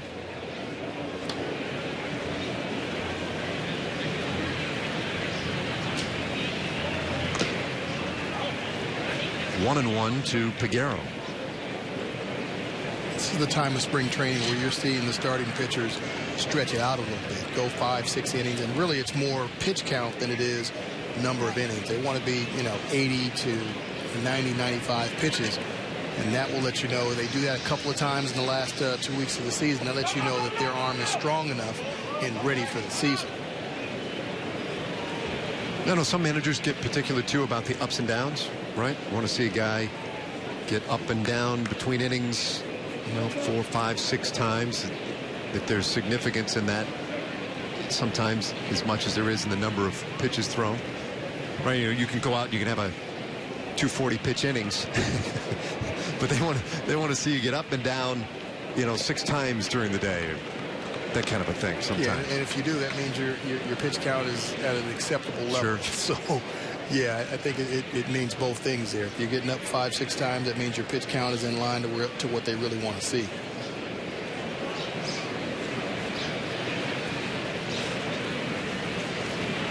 2-2 to Peguero. And he'll make Ross keep working.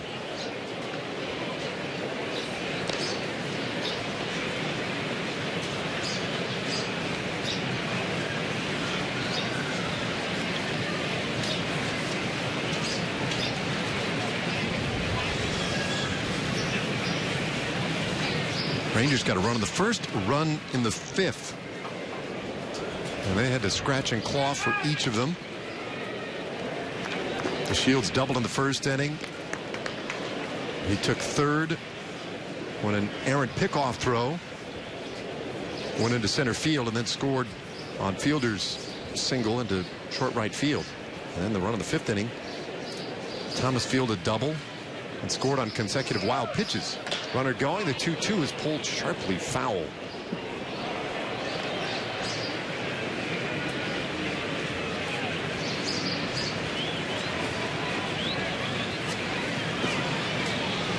Some roster moves today by the Rangers. Nate Scherholtz took his release. He was told he would not make the big club.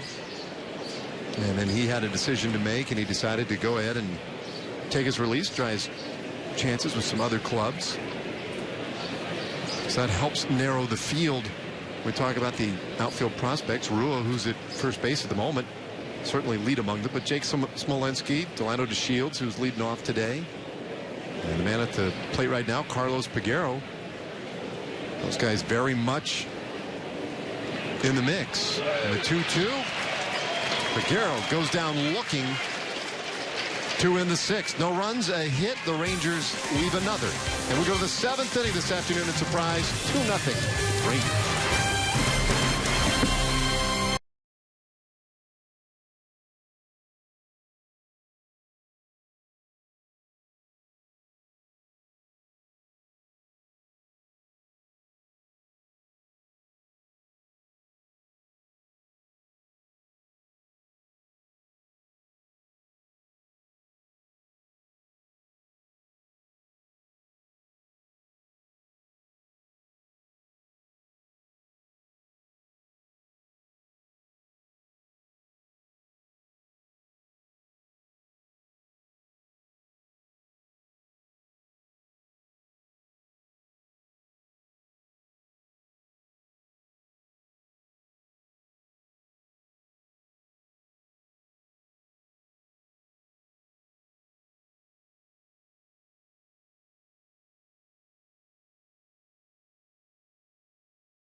Are back at the ballpark this season, so come out on designated nights to show your school spirit while you cheer on the Rangers.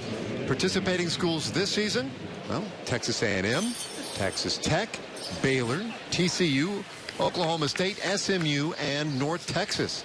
Go to texasrangers.com/UDays to get more information and come out, represent your school, and have a little fun at the ballpark.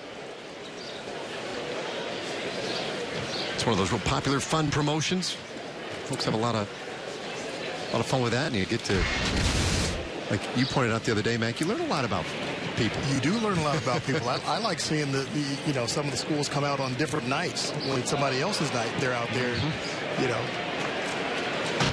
SMU night, TCU shows up, and they go back and forth. Well, Tanner Scheppers has just come on to pitch, and he plunks Carlos Quentin on the knee. Yep, fine. That's a pretty big thigh, too. I don't think he felt that, honestly. Well, I'd like to agree with you on that one, but something tells me he felt that. Yeah. Kyle Goodell. See, pinch runner at first now. Take a look at what Sheppers has done this spring training. Last outing came in the 9th inning, gave up 3 runs in that 9th inning, so he's looking to bounce back. And this is one of the guys the Rangers are counting on to be a setup man and get back to that role that he had in 2013. He had a tremendous year that year, 1.88 ERA. So they're looking for Tanner to return to form out there in the bullpen. You know, and that ongoing story, I think, is a pretty significant one for the team. It's going to be critical that he comes back and is able to be effective again.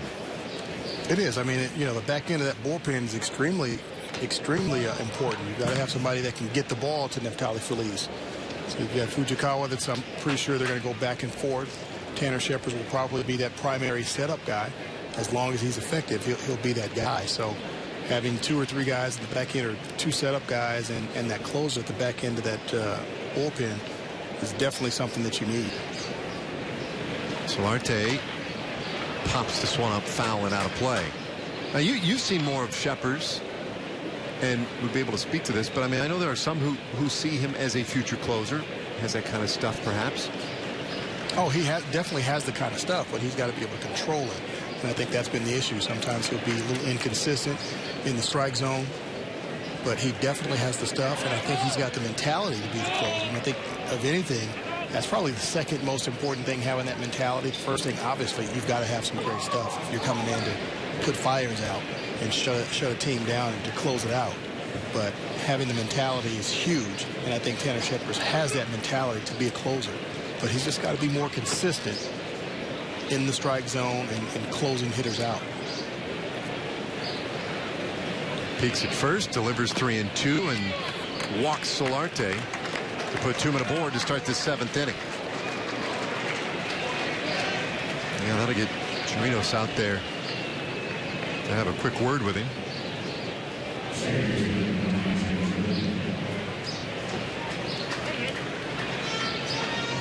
Now Jed Jerko.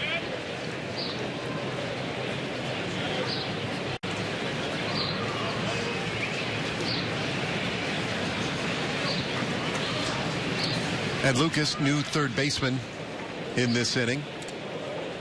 Beltre done, Fielder done today. New corner infielders, but everything else has stayed the same. Goodell pinch running out at second base. Solarte at first for the Padres. Sheppers missing again, this time inside. Padres have only had 2 men in scoring position prior to this inning today.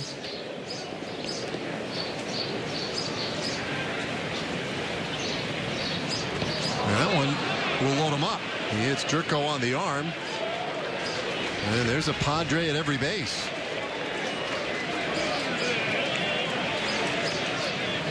Shep having a little tough time finding that strike zone. He's hit 2 batters and walked another. Just not able to find that consistent release point right now. You see here another fastball tails in. He's got a lot of movement, but you got to be able to control that movement, especially when you're going inside.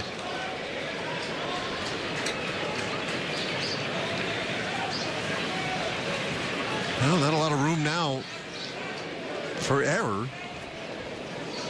Clint Barmas up there, 1 for 2 so far this afternoon. And Sheppers misses upstairs.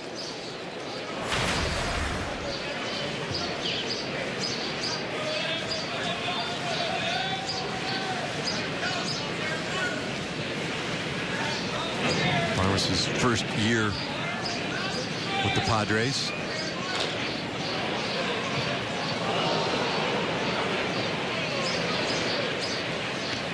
Mentioned earlier, pretty well traveled, long time with the Rockies. And there was a time where he was going to be a superstar shortstop for them. Injured himself in a somewhat legendary, if not mysterious, off-field accident, carrying a side of venison up some stairs and fell and injured himself. And really never had quite the same opportunity since then. He with Todd Helton were hunting in the offseason, and He was helping carry this deer upstairs and injured himself. And, you know, the rest is history. Tulowitzki ended up emerging at shortstop for the Rockies, and Barmes has had to kind of go in search of opportunity elsewhere over the years. The Astros, Pirates, now the Padres.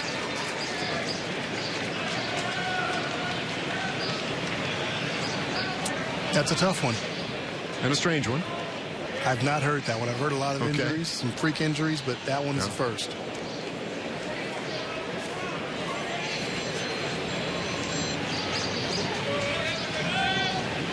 Bases loaded for him and a 2-2 count.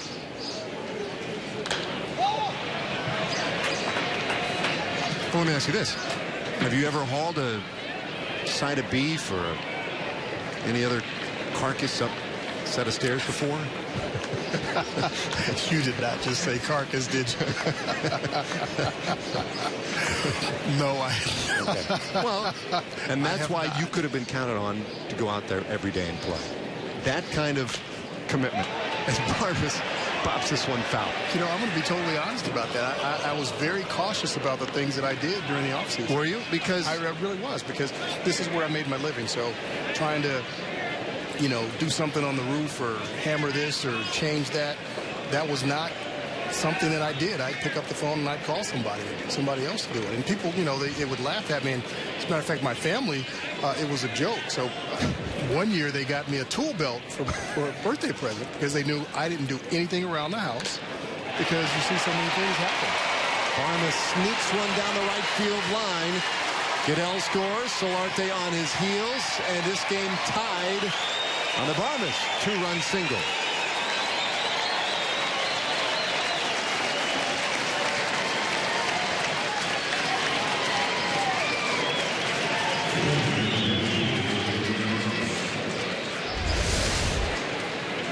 Shepard's trying to go down in the zone, left it up a little bit too far out over the plate, and Barmes slices it down the right field line past the diving Mitch Moreland. Score 2 runs for the Padres to tie this ball game up.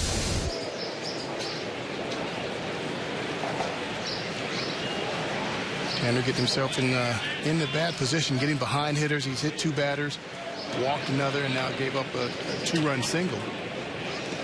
Padres still have nobody out. Runners at first and third. And those free base runners are the enemy. A good bunt, and that one will drop in for a hit. But remarkably, the Padres do not score on the play. I'm wondering what happened with Jerko. Well, on that play there, Jerko didn't go because Mitch Moreland is coming in as the first baseman. So if Mitch picks that ball up, you see here Mitch is crashing. If Mitch scoops this ball up, Jerko's dead at the plate by 10 feet. So for him to hold up was a smart play, and once it got by both of them, there's really not a chance for Jerko to make a move after that. But it was a smart play for him to hold still and wait for that play to develop. But if you're a third of the way down the line, just watching, right, and then it gets by, then can't you just get in? No, not really. That's too long. Okay. That's too long, because even if Mitch, for whatever reason, makes that play, you're out. He wasn't as far down as well, he wasn't a third of the way down. He could have been. I think he would have been safe getting down there third, and maybe he started going. I think he started going back towards third base a little bit. You see the wide angle here. He's off the base maybe 10 feet right now. He's going to creep down the line as Shep comes to the plate. But there it is. He freezes. And if Mitch gets that ball, he's out either way. If Mitch picks up that ball, he can fire to third base if he gets off too far and get him at third base. Or definitely if he's coming home, he would have been out by 10 feet or so. That's just one of those plays. It's just tough. You don't really know if you're not sure. Stay where you are. If the play doesn't develop or the runner gets out at first base, you still got a man at third base with less than 2 outs. In a tie ball game late in the game, you want to be sure that you can make that play either way. Getting home, making sure you're going to score there. You don't want to give up an out that way. So the bases are loaded on a 2-strike pitch. A roller to second, 1. Now Rosales returned to first base in time to get the double play, but the go-ahead run does score. Jerko racing in from third on Medica's ground ball double play. Padres lead it 3-2.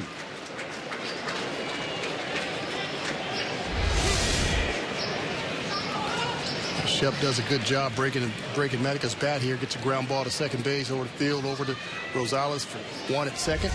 And then back to Moreland for 2. They turn the 2, but they give up that go-ahead run there.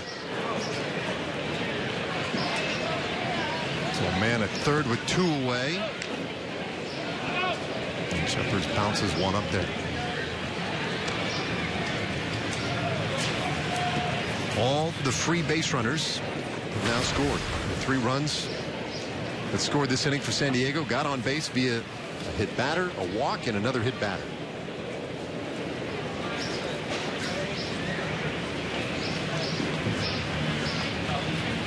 Well, Myers 0 for 2 today with a walk.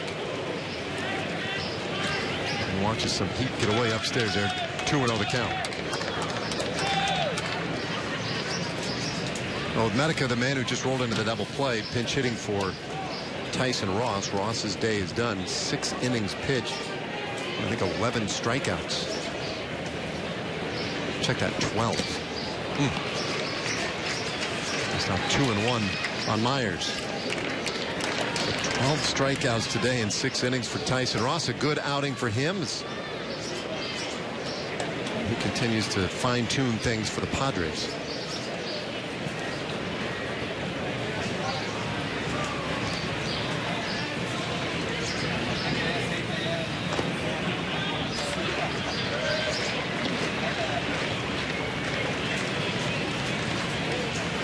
Shepard's fallen behind another hitter.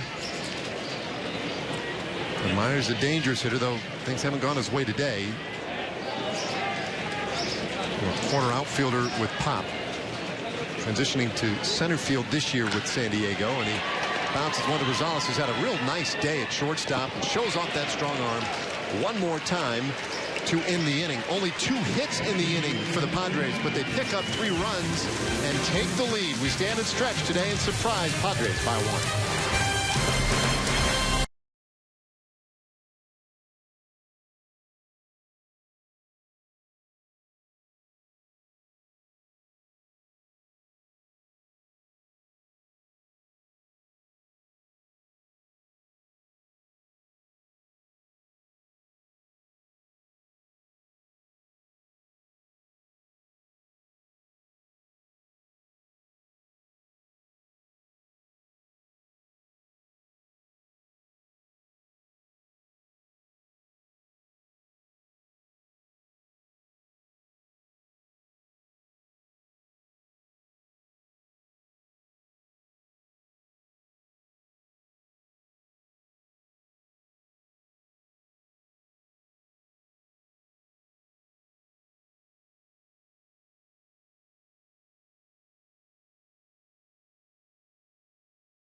First dollar hot dog day of the season takes place Wednesday, April 15th, when the Rangers take on the Angels. Come out to Globe Life Park for the last game of opening week and enjoy ballpark hot dogs for just $1 each.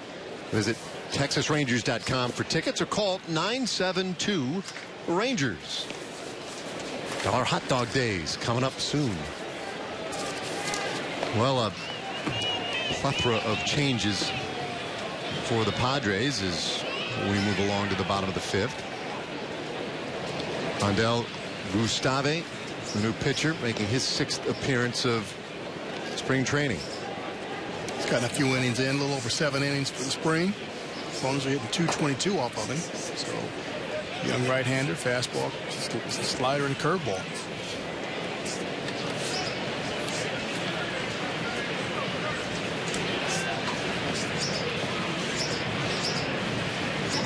He will deal with the bottom third of the Rangers order. Rangers with 2 runs today. Single tallies in the first and 5th innings. Padres just got 3 in the top of this 7th inning. Gustave lets loose with a 96-mile-per-hour fastball, but one that is wildly out of the zone for ball 1.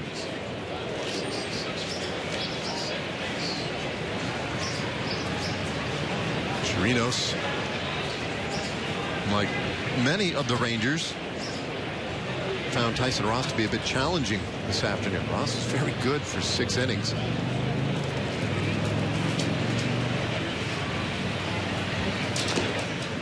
And there's a good fastball in there for a strike.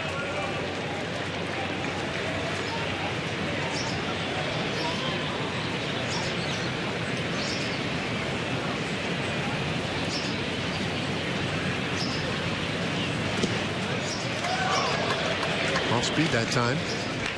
What is that, a little cutter, slider? What is that? It's like a little slider there. Let's see it again and see how much break was on it.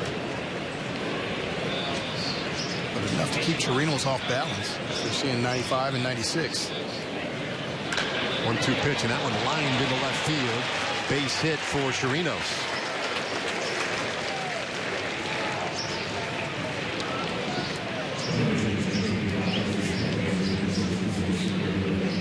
And now Adam Rosales. This pitch was a similar pitch to the one he threw before for a strike. He tried to back it up, but left it out over the plate a little bit more for Chirinos to get out there and drill it into left field for a single.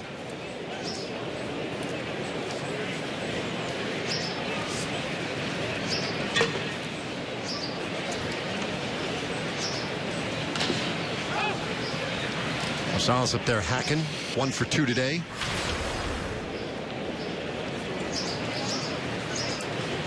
Rangers have had at least 1 base runner in every inning but the 3rd. I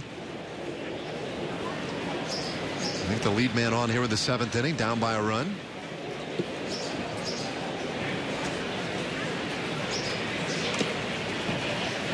Gustave a little bit high, giving that fastball at 96 miles per hour.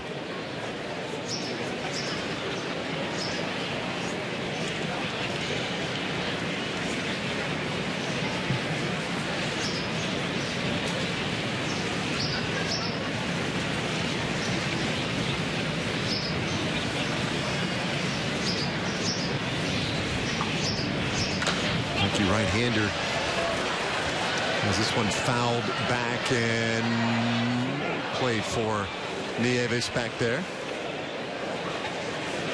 One of the few who remains in the game. Few starters for the Padres still in the game.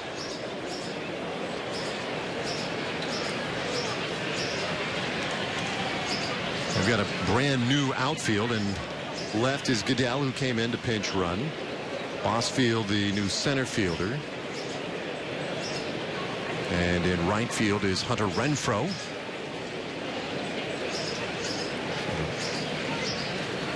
Completely new outfield for San Diego.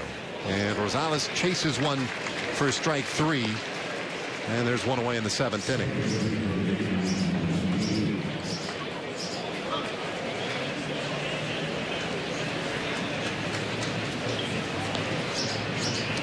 Also new right side of the infield at second base is Ramiro Pena, switch hitter.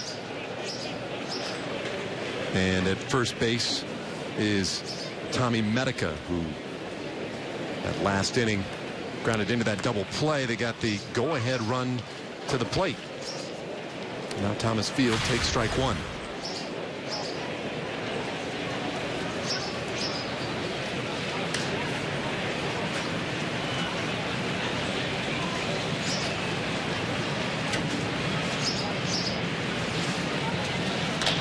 Gustave's next pitch rolled to second base. Could be 2. The flip to second 1. Varmus on to first 2 for the double play.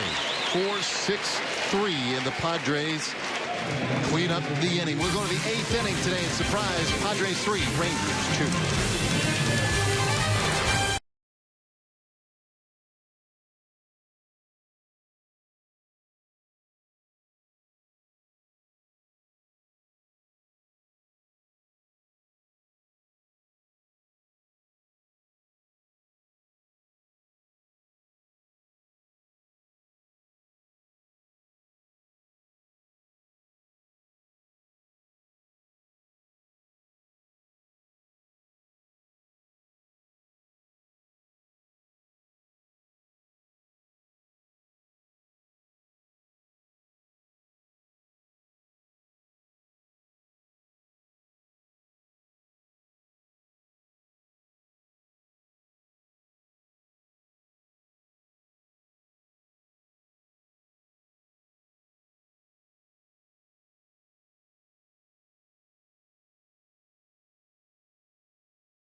Beautiful day in Arizona. 3-2 Padres lead the Rangers as we go to the 8th inning. And the Texas Rangers return to Globe Life Park for an exhibition series against the Mets. That's going to be April 3rd and 4th.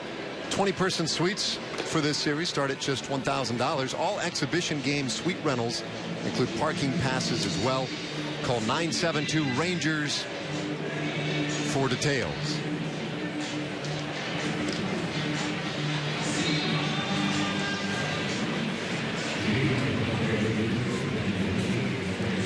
Well, Alex Claudio, the left-hander, on here in relief in the 8th inning, his 11th appearance of the season. Claudio's pitched in 4 of the last 5 games. He only faced 1 batter yesterday. Gave up a home run to Stephen Vogt from the A's yesterday. The only batter he faced, a left-handed batter, so he's got to do a little bit better job of getting hitters out, or left-handed hitters out there. 3 for their last 10 off of him. That's a great spot here. The left-handed hitting Spangenberg up there. And Claudio gets him to bunt one foul for strike 1. Aren't many left-handed options right now for the Rangers. Every time Claudio goes out there, you kind of cross your fingers that maybe this will be the one where he really figures it out. As he runs one outside of the count, 1-1. Yeah, you'd like to see that. The Rangers are really counting on him to be that left-hander out of the bullpen. This is really the only one they've got left in camp right now that's battling for that spot. Spangenberg offered with that bunt attempt. And now on a hole 1 and 2. Another left-hander waiting on deck, and Will Venable. Or sorry, no, Renfroe, of course, came in for him. Renfroe's a right-handed hitter, so maybe just one and done here for Claudio.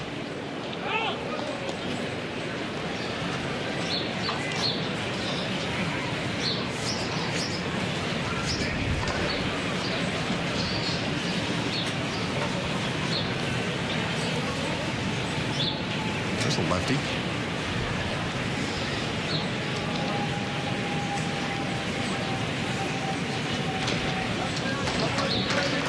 Good job there by Spangenberg to get a piece of that one. It was way out in front. That last offering from Claudio came in at 63 miles per hour. Had to stop and refuel about halfway to the plate.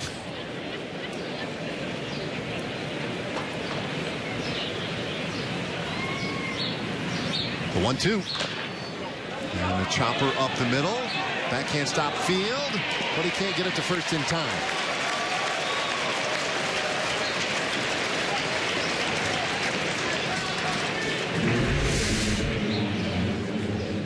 I'm sure that's aggravating for Claudio.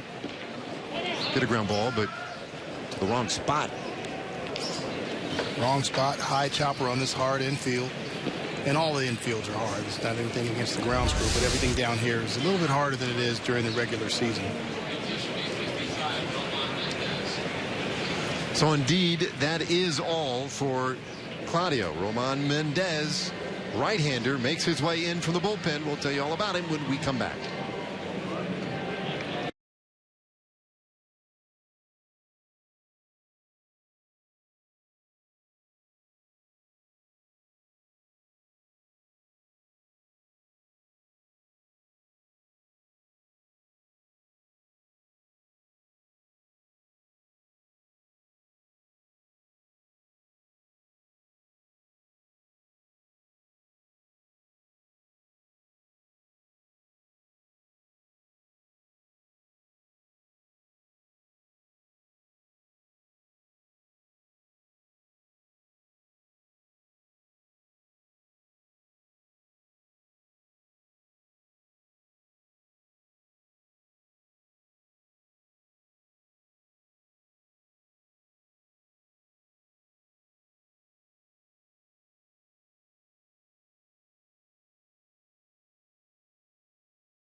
A one-run game in Surprise, Arizona. With the top of the 8th. Padres with a man on, and Roman Mendez, right-hander, has come on in relief. Mendez having a very nice spring. It's his 6th ball game. He's retired 19 of 25 batters he's faced, 7 Ks in the first five games. So he's throwing the ball well. The Rangers really like his power arm coming out of the bullpen as well. He made a splash last year when he got his call up in July. And the first pitch swinging, and Renfroe sends that one high in deep left field, but caught right at the fence by Renfroe, or pardon me, by Rua. And that is out number 1. Yeah, 1 pitch, 1 out. That's how you do it. Exactly how you do it. Look at Renfroe coming in, getting the first pitch fastball up in the zone, almost puts this ball into the bullpen. Rua stays with it, gets right to the wall. Puts his hand up to find the fence, makes the play, 1 out. Nicely done. Now Goodell. Pinch ran a little earlier, so his first at bat.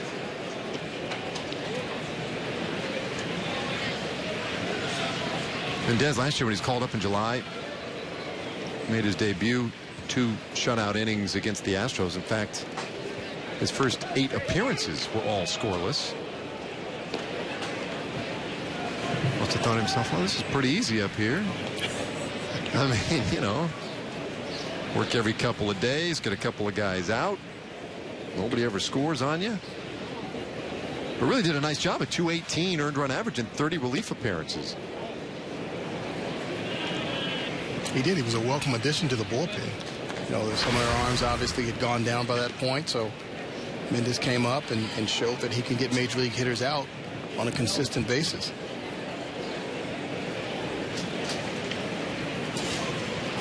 For the first 8 appearances scoreless. His last 6 appearances were scoreless. Start strong, finish strong. Runner going. Pitches a strike. Throw to second. In time. And they gun down Spangenberg. 2 away. Wow. I love to see Chirinos come up from behind that plate. Mendez does a great job getting the ball to Chirinos. Doesn't take a long time with his delivery. Chirinos comes up and throws a strike and shows you exactly why he was one of the best catchers at throwing out base stealers last year. What a weapon behind the plate. I don't know that we've seen anybody steal successfully on him this spring. I feel like every time he makes a throw down there, we're calling another out. And look at that, 36.2% of base stealers, highest in the American League. We talked about this the other night. In the National League had one guy who was able to throw out a higher percentage, but Yadier Molina.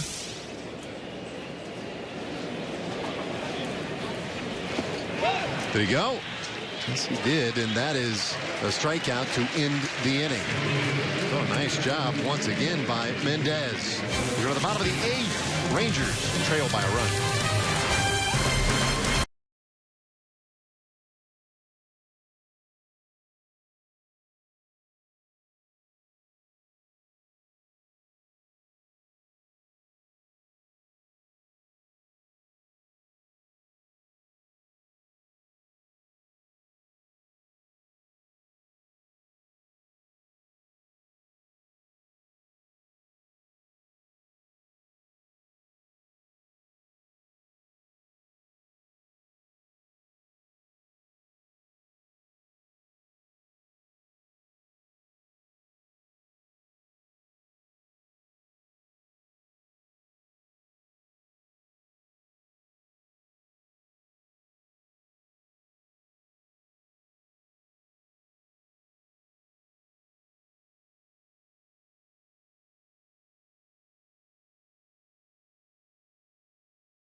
Well, it's a good time as any to remind folks that they should join us for complete coverage of the Rangers home opener on April 10th. It's going to be a 3-hour pregame featuring, among other things, the manager, Jeff Banister, Pudge Rodriguez, and the highlight of the show, Mark McLemore.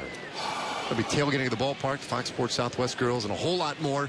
It all gets started at noon on April 10th and takes you right up until first pitch, only on Fox Sports Southwest. I hope you're stretching out a little bit. That's why you might need to go to the backfields after this game, do a little extra work, get you ready for a 3-hour pregame show. I know. I'm getting ready. I'm trying to stretch it out a little bit. Long day ahead. I'll be ready for it. Well, the big potato's on the pitch here for San Diego. Papa Grande.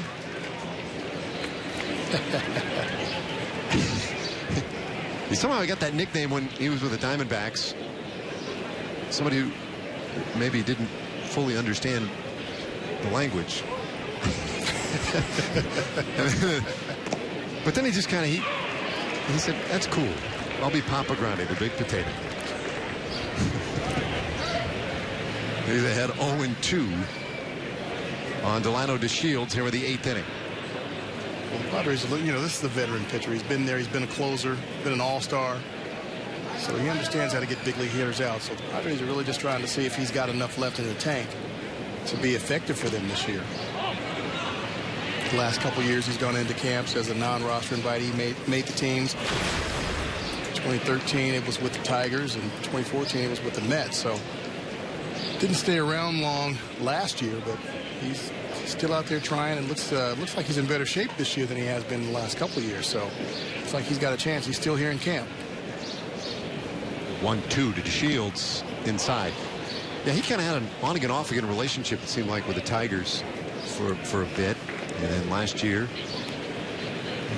got a little bit of time with the Mets. But you're right, he's at that point where they're, if you get what might be left in that tank, I mean, he can still get some outs. You can. You know, he's that veteran player, so he's been there, he's done that, he's been an all-star, he's been to postseason play. You know, he's not going to be shy in front of the lights. 37 years old, and he just misses to run the count full. Made his big league debut in 2003 with the Diamondbacks. Spent parts of 5 seasons with them, a couple with the Astros, 4 with Detroit, last year the Mets. He told me a few years ago there was a time where he hit 108 on the gun.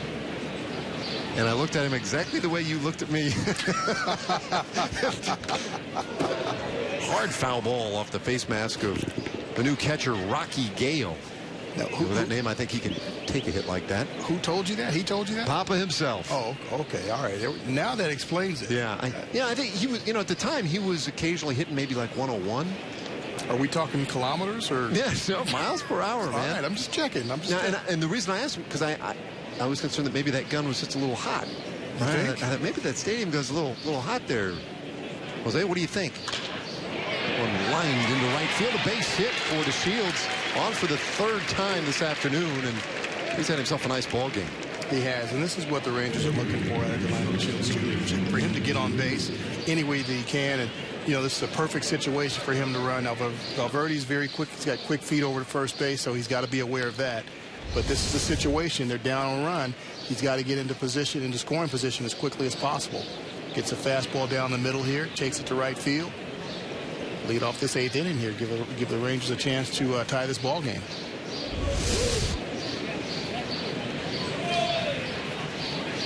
We'll see if they try to take advantage of the speed.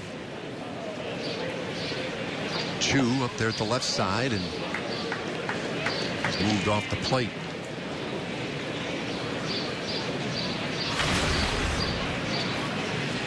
Yeah, grounded out his last time up, but struck out the first 2 times in. I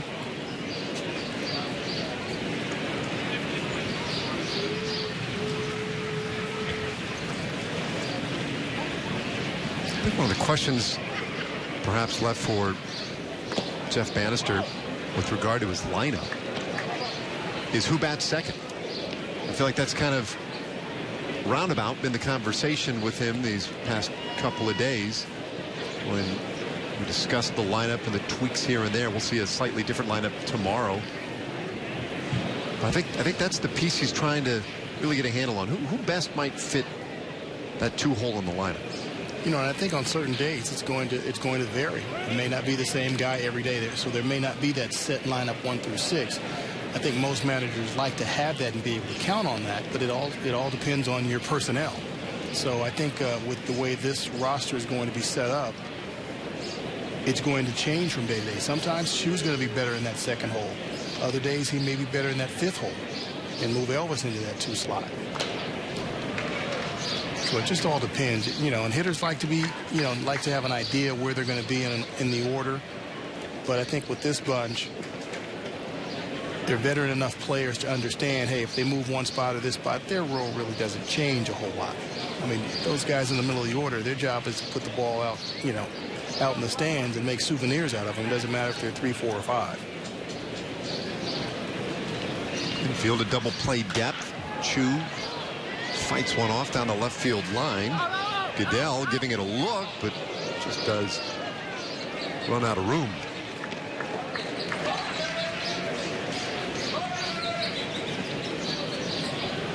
You know, you've got to put Chu up here. I know he wants Chu up here in the 2nd slot so he can see what the bottom 3rd of that lineup looks like, what 7, 8, 9, you know, looks like stacking them up together.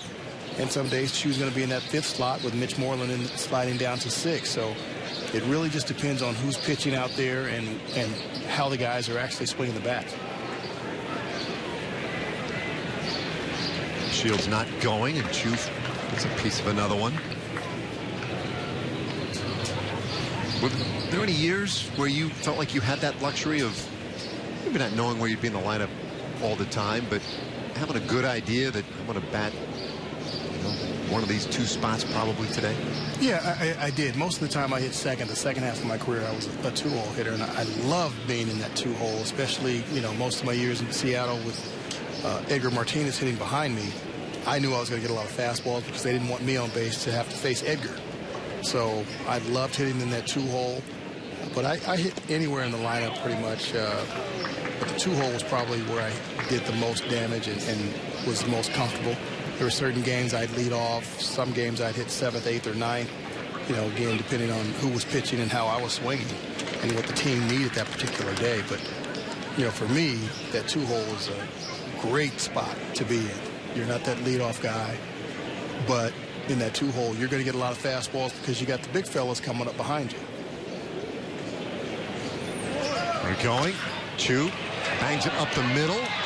No play at second. The only option, throw over to first to retire Chu for the first out of the inning. Pena, I'm surprised he even gave it thought. I mean, DeShields was at second base by the time he had the baseball. One away, but a man in scoring position for the Rangers. Well, Chu hits a rocket down to second base. Pena almost thought he had a play at second base, but looked like the ball got caught in his glove. Chu hit a rocket down to second base. So nice at bat for Chu.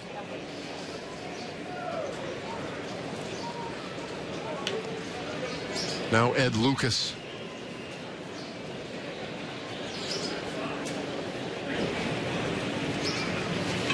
So tying run out there in scoring position.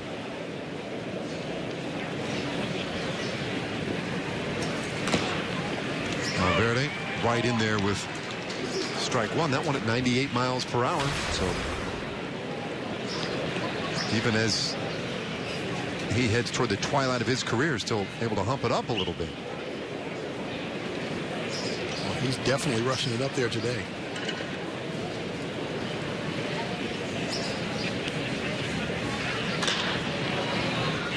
Lucas fights one off the count 0-2.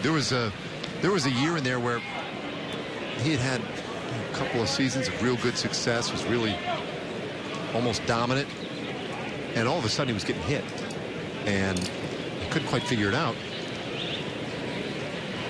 And the Astros had picked up somebody, I want to say it was Matt Downs, who told him, hey, by the way, over there in the other dugout, you're tipping your pitches.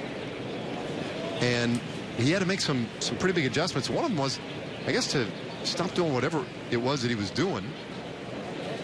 He would bring the set position, the hands above the bill of the cap. That was where he would come set. It was a very odd looking, not Ross Ollendorf odd, but pretty close. And I don't know that he necessarily got it all the way back to where he wanted to be, but they stopped picking up on whatever it was he was tipping. Were you good at picking that stuff up on guys? I was okay at it. There were a lot of guys that were much better at it than I was. I was better at stealing signs at first and second base than I was picking up, little idiosyncrasies that pitchers did. Flare into center field for the second out of the inning off the bat of Ed Lucas. And now we'll see if Mitch Moreland can get that tying run home. Yeah, so you were a sign stealer. I was, but don't tell anybody. Well, it's too late now. I think I may have already done that. That's a real art. And I don't know how in the world guys do that.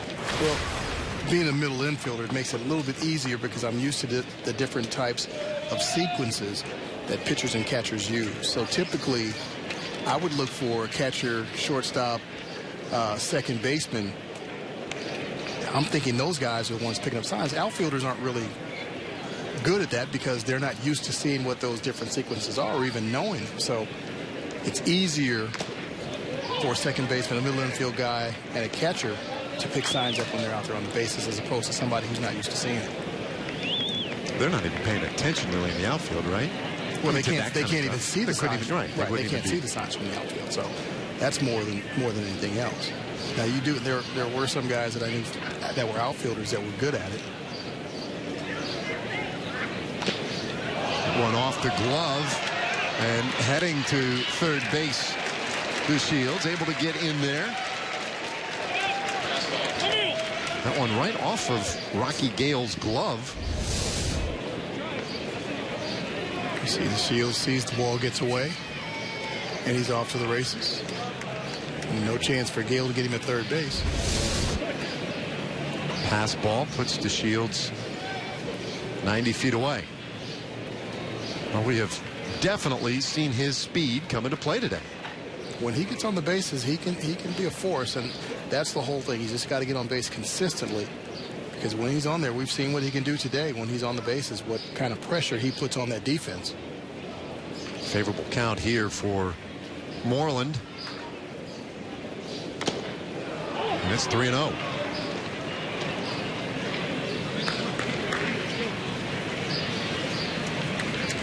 You know, when Major League Baseball trotted out their pace of play initiative this year, the first guy I thought of, literally the first person I thought of, was Jose Valverde. I thought, well, that's going to affect his game. But I don't know that it has. No, it looks as though he's adjusting to it. He's milking every second of it.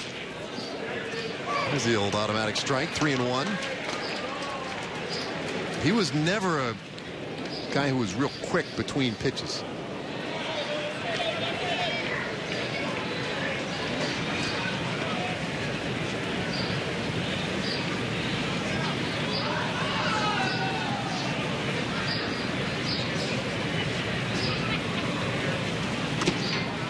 And that one misses. So now 2 base runners out there. A walk to Moreland, to Shields already at third base. And we'll get a runner at first base for Moreland. He's done. Chris Gurria switching the outfielder, pinch running.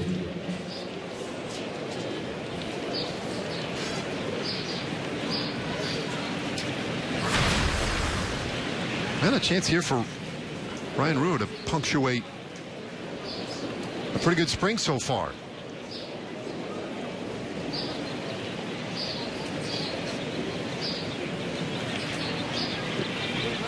Runner going from first. And they'll let him go. So Gurria gets a steal of second base.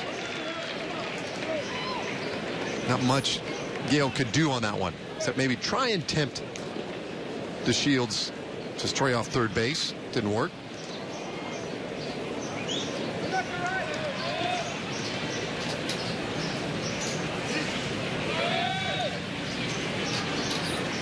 Two away in the inning.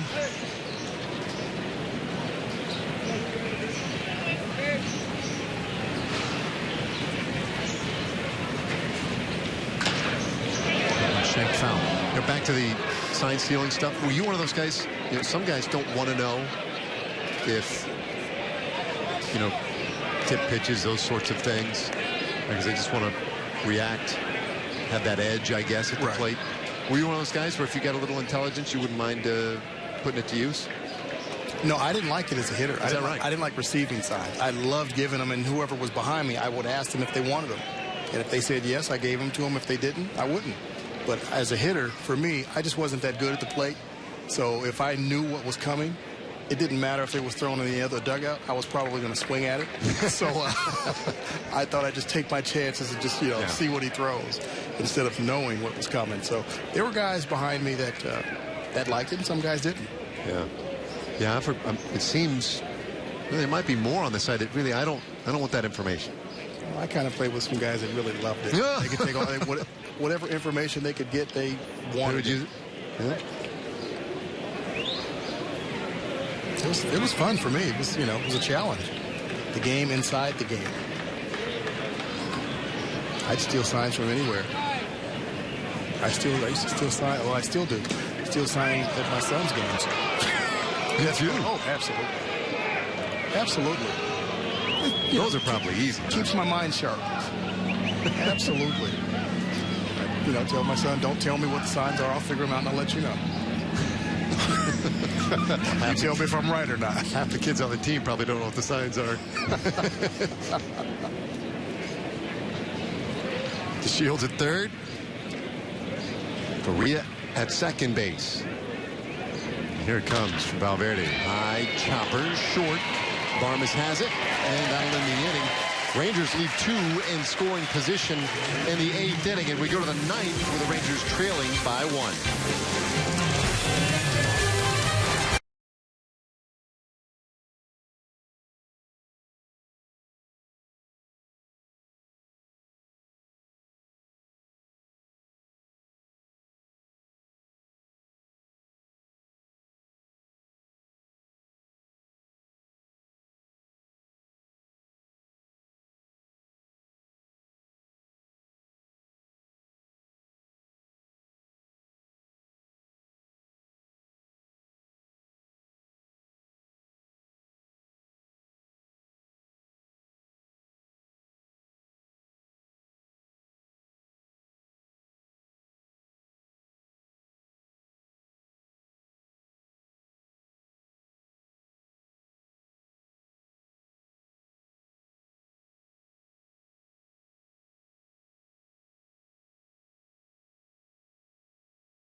28th, the Rangers play the Seattle Mariners. And the first 15,000 fans in attendance will get a Derek Holland Garden Gnome, sponsored by Reliant. That's a Derek Holland Garden Gnome, sponsored by Reliant. This gnome is sure to go fast, so get your tickets at TexasRangers.com. That is a handsome gnome. Look at that. Place that in the garden. You garden? I don't garden, but that would keep all the keep everything out. Everything out. Might even keep the vegetables out, or whatever it is that you're trying to grow in the garden.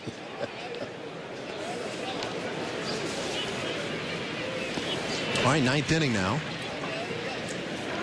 A number of changes or little moves here as Naftali Feliz will come on and pitch in the ninth. Naftali looking like he's back, looking like his old self again.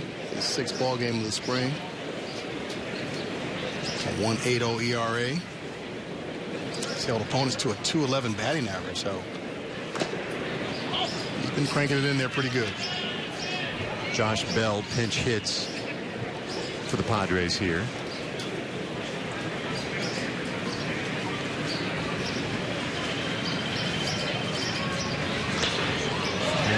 Puts a good rip on this one. Peguero back.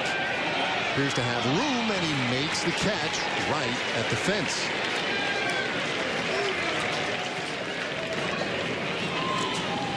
There's a little trouble out there with the sun. The sun's out there towards right field now. If Kylie throws a fastball middle in, Bill turns it around. Puts a little charge into it. Ball carried a little bit, almost got out of the ballpark. Garrett hung in there, right at the track. Makes the play. One away, and Ramiro Pena, our next hitter for the Padres.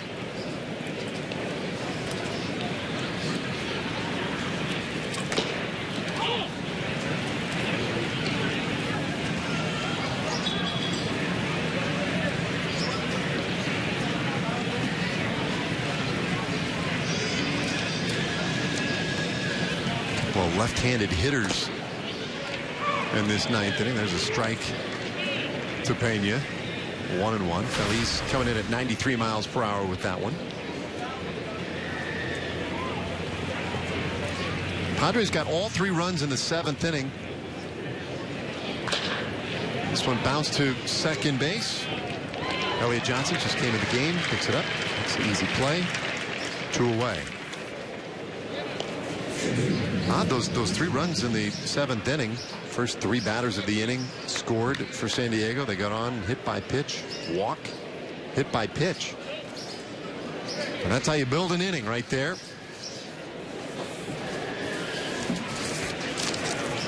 Those free base runners. 2 away. And Clint Barmes, who's gone the whole way today. A couple of doubles. Watches ball 1. Another double and a single. Last time up, drove in the 2 runs to ignite that 7th inning.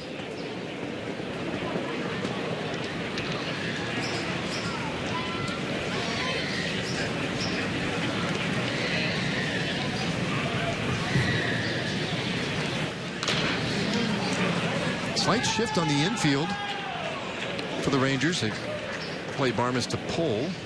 Johnson shaded up the middle at second base. You can see Field, who's moved over to shortstop, a little bit over toward third.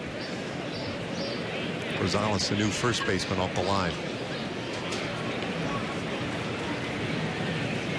1-1 from Feliz. Strike 2.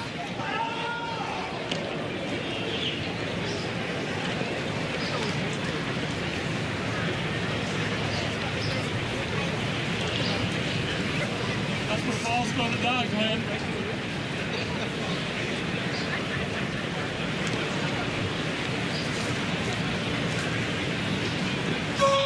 Breaking ball, and Barmes swings right through it for strike 3, and it's a 1-2-3 inning for Feliz. Nice job out of him. We go to the bottom of the 9th inning. Last chance for the Rangers. They trail by 1.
one-run game, good day to get some gum.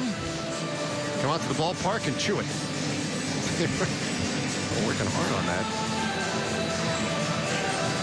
It's been a beautiful day. In fact, the game time temperature was 90 degrees today. Lots of sunshine. Rangers led most of the way, but a 3-run 7th inning as the Padres in front by 1. As we go to the last of the 9th, and Nick Vincent is the 8th pitcher of the game for the Padres. Is that all? 8th pitcher of the game for the Padres, Matt. A lot of pitching changes? If we must, we'll go on extra inning to make sure everybody gets their work in today. Don't we have new pace of game rules? Oh, man. That's not one of them, though. No, it's not. He's pitched well, though. He has pitched well. It's his 8th ball game of the spring. He hasn't given up anything, really. 1-0 record. Opponents are hitting .259, and last year he had career highs in games and innings pitched with 63 and 55, respectively.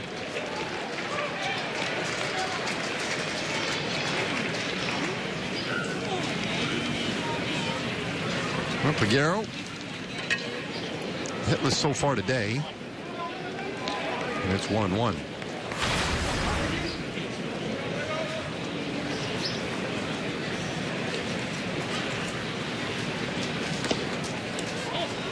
Well, he's had one of those days, too, in right field. I mean, a couple of fly balls. Nothing has been terribly routine. Had trouble on a sliding attempt earlier in the game. That's that one off. It's 2-2. Battled with the sun on a play last inning. I like the notion that spring training, just try and get everybody up, game speed, game ready. The regular season, somehow we're quote-unquote simulating play. And really, the conditions are so bizarre at times, it isn't simulating anything. Resembling what they'll see in the regular season. Sometimes it's the wind, and sometimes it's the sun. Outfielders, I mean, they might just be better off taking this month off. Wow, it's a tough outfield, tough sun here in Arizona to deal with, especially in the outfield. Strikeout of Peguero starts the 9th inning.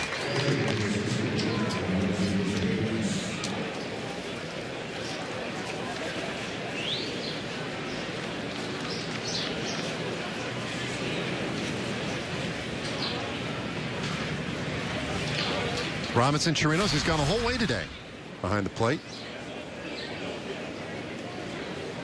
Be the everyday catcher. It's his job this year, no question about that. Carlos Corcoran will be his backup.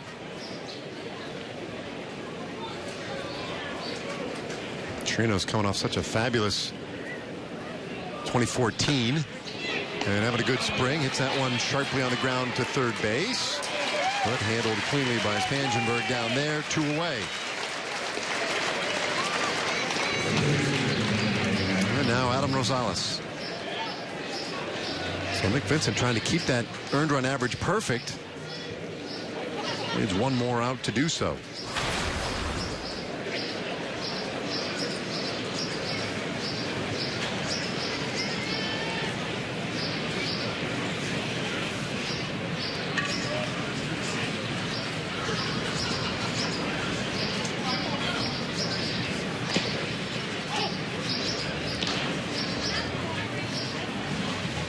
Still a few spots to decide on this Rangers roster as we inch our way toward opening day. Rosales, one of those guys who's in the mix to be an extra off the bench. The thing is, his defense, and today was a great example, his defense at shortstop today on a number of occasions was just outstanding. You almost can't imagine not using him. Right, and he's a valuable asset. He's a guy that can play all 4 infield positions, but I think the most important one that he can play is shortstop. You're going to need somebody that's going to have to give Elvis a day off here and there. He's got a great arm, good range, and I think that, for me, range is about your arm. That first step, being able to get to a certain ball, but once you get there, can you finish the play and throw a runner out? The ball he dove up the middle for to his left, he was able to get up and throw the runner out. Another ball in the hole to his right, he was able to throw another runner out. So he's shown definitely a strong arm and a great glove defensively. And his second hit of the afternoon as well. A little bit of offense to go along with it. Hey, never hurts.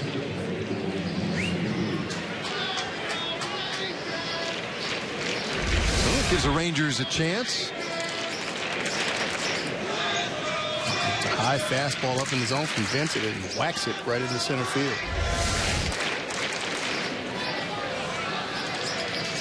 There's that conversation going on over there first base. See, that's what I'm talking about. That's something's funny, right? I mean, he's chuckling. I want to know what's going on. No, I just think he's got that smile on his face all the time. He loves being out here on the baseball field. Just misses to Thomas Field, ball one.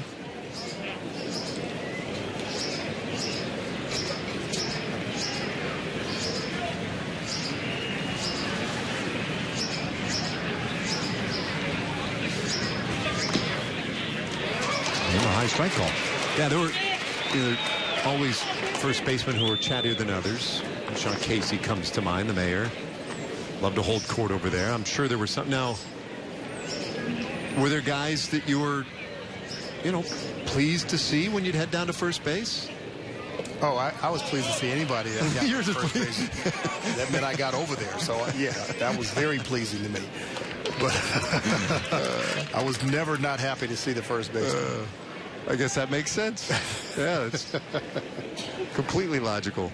I mean, there were guys that talked a little bit. It didn't bother me so much at first base. It was the catcher that I really didn't like talking to me when I was in the box. Gonzalez leading at first.